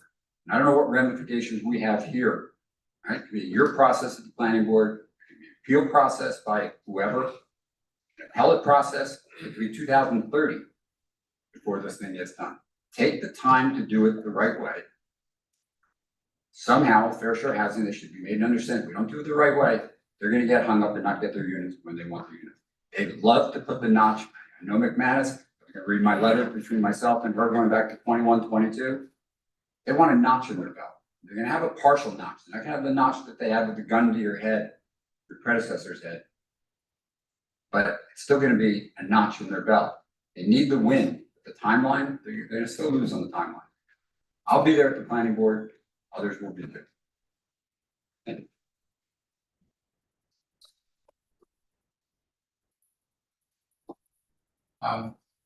I think he said he would get the Palm property. Anyway, who gets to pick who lives there? That's my question. I remember we talked about this one time, Alice. I mean, is it gonna be workforce, teachers, nurses? I would try to work that, Joe, into the deal. Next time you sit down. We tried. Jack? We tried that. Trust me, we tried. Good job. It's done, right? That's it. Jeff Bell, 5 years, we did it. David, remember when we were on this side, going to this meeting, giving pressure to Jared at the various court hearings. And Jared, remember the first words you said at the first meeting when you became municipal attorney? What did you ask me not to do? Not to throw tomatoes at you. You got to the point where we are today. But keep on focusing on different things. One thing that was not mentioned, RPM was not a signatory to the original settlement agreement. Prior administrations allowed them to come in after the conditional hearing where the judge said, you know, vote them out. We could have avoided this whole point. We didn't give them intervener status. And the question is, why would that ever happen? It's never been answered. Because I know, David, when you were on this side, you were always asking that question. Who authorized that decision? Who authorized that consent order to be? Also, very important to monitor the applications being filed with the New Jersey Housing Mortgage Finance Authority. With RPM is gonna have to disclose the various, what they estimate their cost is and the various sources of their funding of the project. You can monitor that. When the discussions we've had, and I'm going to give you a heads up, there's going to be an issue about the validity of this tax exemption that you granted. There's issues as to compliance with the blighted areas clause of the state constitution, which puts a limit on the profits and revenues that RPM can take out of the project. If RPM is not investing in the project, what kind of rate of return do you give it? What is it based on? I don't know the answer to this, and these are the things we're gonna find out. Because in the past, in the redevelopers agreement that we had for the first project, one of the exhibits we had was where they had to set forth their projected cost and a timeline of what they're gonna do. I'm just saying, we don't run around today that we're celebrating. We got this part, it's the first battle. We're still in a war, we have to monitor. And we have to protect the school district with the revenues.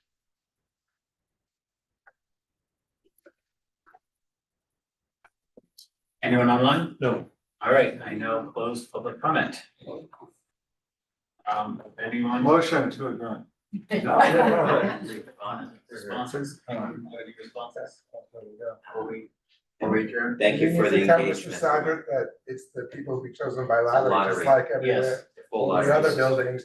And one of the problems with this whole process is that township residents, even those who would qualify under the affordable side, have no priority. That's unfortunate, but that's the law. And Mr. Feld, I assume you would know this, the reason RPM got intervenor status is because prior township committee officials, not on this dais, I said that. decided Give to them make essential. them the conditional developer. They were designated, so then they got status. No, there's two different issues. Yeah, but so I asked that consent order, Ms. Butler. So it was in the slideshow that in 23, the township committee did make an effort to get the 9 Main Street, it's well documented, to get the 9th Street project approved. And the legislation passed as a slideshow. As part of that effort to get everything through, part of the deal was they all agreed to make them an interested party in There's two Not a different. back and forth. yeah, There's two different that's issues. my answer. My answer is in 23, RPM and the 9 Main Street project was fully moving forward until November, and then it's 2024 when the township committee decided to take a different direction. All right, motion to adjourn? Motion.